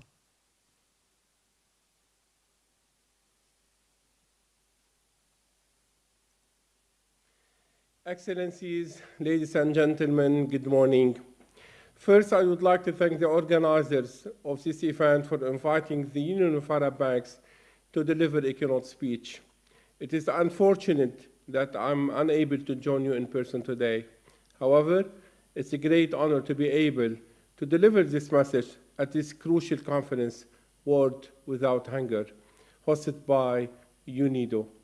This initiative makes long-term food security and environmental protection high priority, ensuring resources remain abundant for future generations. Promoting financial inclusion, ladies and gentlemen, and job creation further combats hunger and poverty by extending banking services to underserved community. Financial institutions empower families with resources to achieve stability and invest in their future. Supporting small businesses and local entrepreneurs fuel economic growth, creating jobs and fostering self-reliant communities. As more people gain stable incomes, the cycle of poverty breaks, leading to stronger, healthier societies where all can thrive. Ladies and gentlemen, within the context of financial inclusion and sustainable development, I would like to note that in the SDGs summit that took place in September last year, 2023, at the United Nations headquarters in New York, the Union of Arab Banks announced a commitment to participate in the global efforts for strengthening SDG financing in the Arab region and to work with the Arab financial institution to mobilize a target of $1 trillion by 2030. The objective of this commitment is to accelerate SDGs implementation and drive the 6 key transitions in the 22 Arab countries, Arab states, including climate change, energy, and education. Today, I call on every bank and financial institution present to recognize the power we have to drive change. We also reaffirm our commitment to working with Unido on the path to zero hunger, which requires joint innovation, bold investment. All right. Thank you to Mr. Wissam Fatou, the Secretary General of the Union of Arab Banks, for that video recorded message. And now, Your Excellencies, ladies and gentlemen, we shall proceed to the official closing of the World Without Hunger conference, a historic conference that convened high-level leaders from all over the world. Without further ado, due to the pressures of time and due to other organized programs such as the field visit we have in the afternoon, and also because we have with us the President of the Federal Democratic Republic of Ethiopia, we move directly to the closing. So, Excellencies, ladies and gentlemen, as we come close to the end of this inspiring conference, we would like to take a moment to reflect on the achievements and collaborative spirit that made this event so successful. From the remarkable discussions to the actionable outcomes, it has been truly impactful to see our shared vision for a food-secure future come to life through such dedication and innovative thinking. Thank you all for your contributions. And now, to deliver our closing remarks, we're honored to invite His Excellency Mr. Gerd Müller, Director General of the United Nations Industrial Development Organization, to the stage. Ladies and gentlemen, please welcome him to the stage for his closing remarks.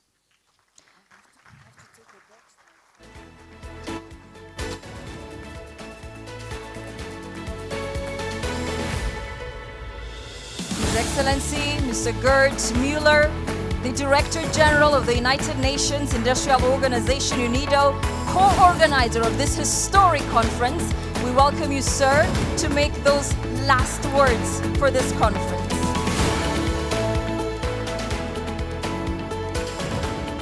Yeah, thank you so much. Not the last words. The last word is will be have the President of Ethiopia.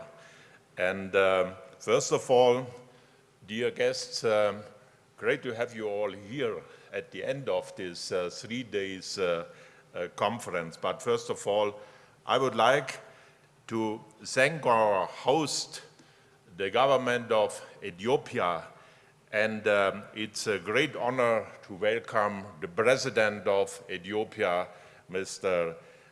Sulaiman. Heartily welcome to here for this great conference. Thank you for coming.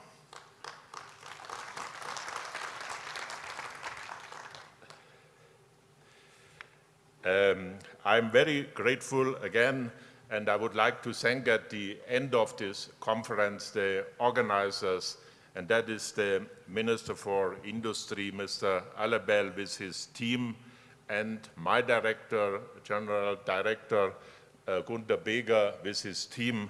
That was a great organized and excellent organization. Thank you so much.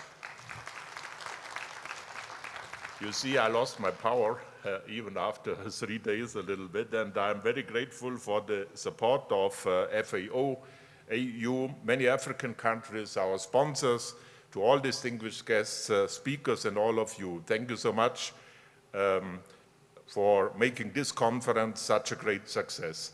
And now at the end, thank you so much, Mr. Secretary General Fatou, and Her Excellency Sheikh Khalifa, for your great announcement. Then, as you know, as I mentioned, we work on solutions and on investments, and therefore so many thanks for your very clear and great announcement.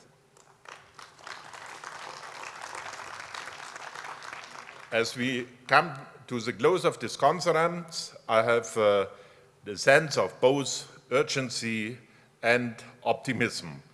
We have identified promising investment opportunities that have the potential to transform food systems and create true food security.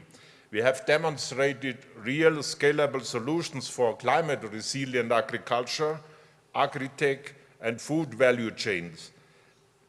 But fair wages and sustainable practices that create long-term livelihoods. And let me say you, ladies and gentlemen, dear guests, dear President, we know what to do.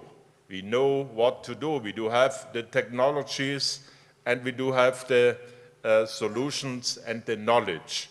And Ethiopia is the best example, a strong government and a successful development over the last few years. A world without hunger is possible. That is the central message here. Not only we talk about a world without hunger is possible with peace and good governance, with huge investments in modern, sustainable agriculture, with fair and sustainable supply chains. And they start, for example, in Ethiopia, coffee supply chains, and they end in Europe, in Vienna, for example. So with progress by innovation and industrialization, And as I mentioned yesterday in my speech, Africa has great potential, great potential. But the continent needs real partnership. And today, I'm calling on the industrialized countries. The industrialized countries, the G7, Mr. President, they must fulfill their commitments. For example, the 0.7 goal, or the commitment for the climate fund. Africa needs a fair partnership. So, ladies and gentlemen, as well as all return to our homes and work, let us carry with us the spirit of partnership and the urgency that has defined this conference. In that same spirit, I call upon each of you. Go and implement the commitments made here in Addis. Become concrete, not only speeches. We will not, I promise you, that was always my politics. We will not only produce papers after this conference, we will produce solutions at the ground. So go and implement the commitments made here in Addis Ababa. Advocate for the much greater investment in sustainable food systems, which is so necessary. Foster innovations and technology transfer and adoption in agriculture and industrialization. Every step we take brings us closer to a world without hunger. And every investment we make, every policy we implement, and every innovation we roll out changes lives for the better. So let us act now. Let's do it, and we can do it. We can end hunger, and we can't afford to waste another decade with inaction. So, ladies and gentlemen, I want to again give my greatest thanks to our co-organizers, the African Union Commission, but especially to you, dear President, the Prime Minister, and the Minister beside you, the Government of Ethiopia, the State of Ethiopia. Thank you so much for an excellent host and organizer of this conference. And the world with hunger is possible, and together, at my end, we will make it a reality. Together we can achieve a lot. Thank you so much. Thank you very much, Your Excellency, Mr. Gerd Müller, the Director General of Unido. It was a great honor to have you here in Addis Ababa, Ethiopia, for this World Without Hunger conference. Thank you once again, Your Excellency.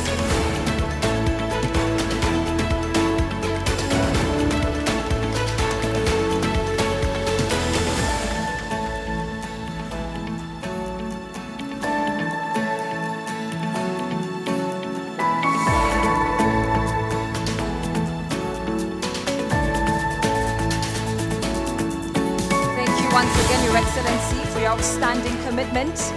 And now, Your Excellencies, ladies and gentlemen, to conclude the World Without Hunger conference, to conclude everything that's been said and done so far, it is a great honor to welcome to the stage His Excellency Taye Atqaselase, the President of the Federal Democratic Republic of Ethiopia.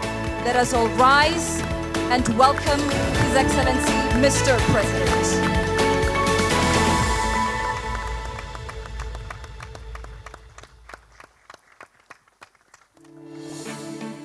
Let us continue giving a warm round of applause as His Excellency proceeds to the stage to deliver the official concluding remarks. Thank you. Good afternoon. Well, I can see I've never been taller than today. And thank you for the creative emphasis. Excellency Ato Malaku Al-Laban, Minister of Trade, Excellency Mr. Gerd Müller, Director General of Unido, Excellencies, Ministers, Ambassadors, Heads of International Organizations, ladies and gentlemen, and distinguished participants. On behalf of the people and government of Ethiopia, it is both my distinct privilege and honor to deliver this closing remark and express my sincere gratitude for your invaluable contribution to the success of the World Without Hunger Conference.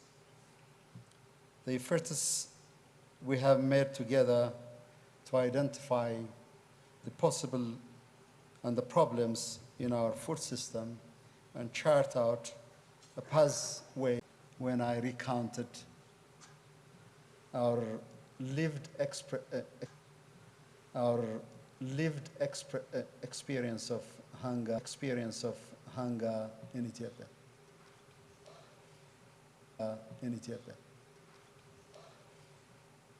The poets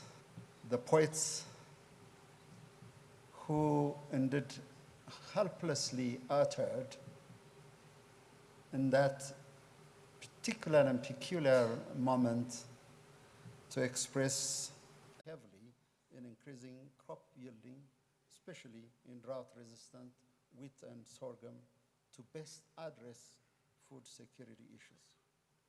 I therefore urge a Solomon committee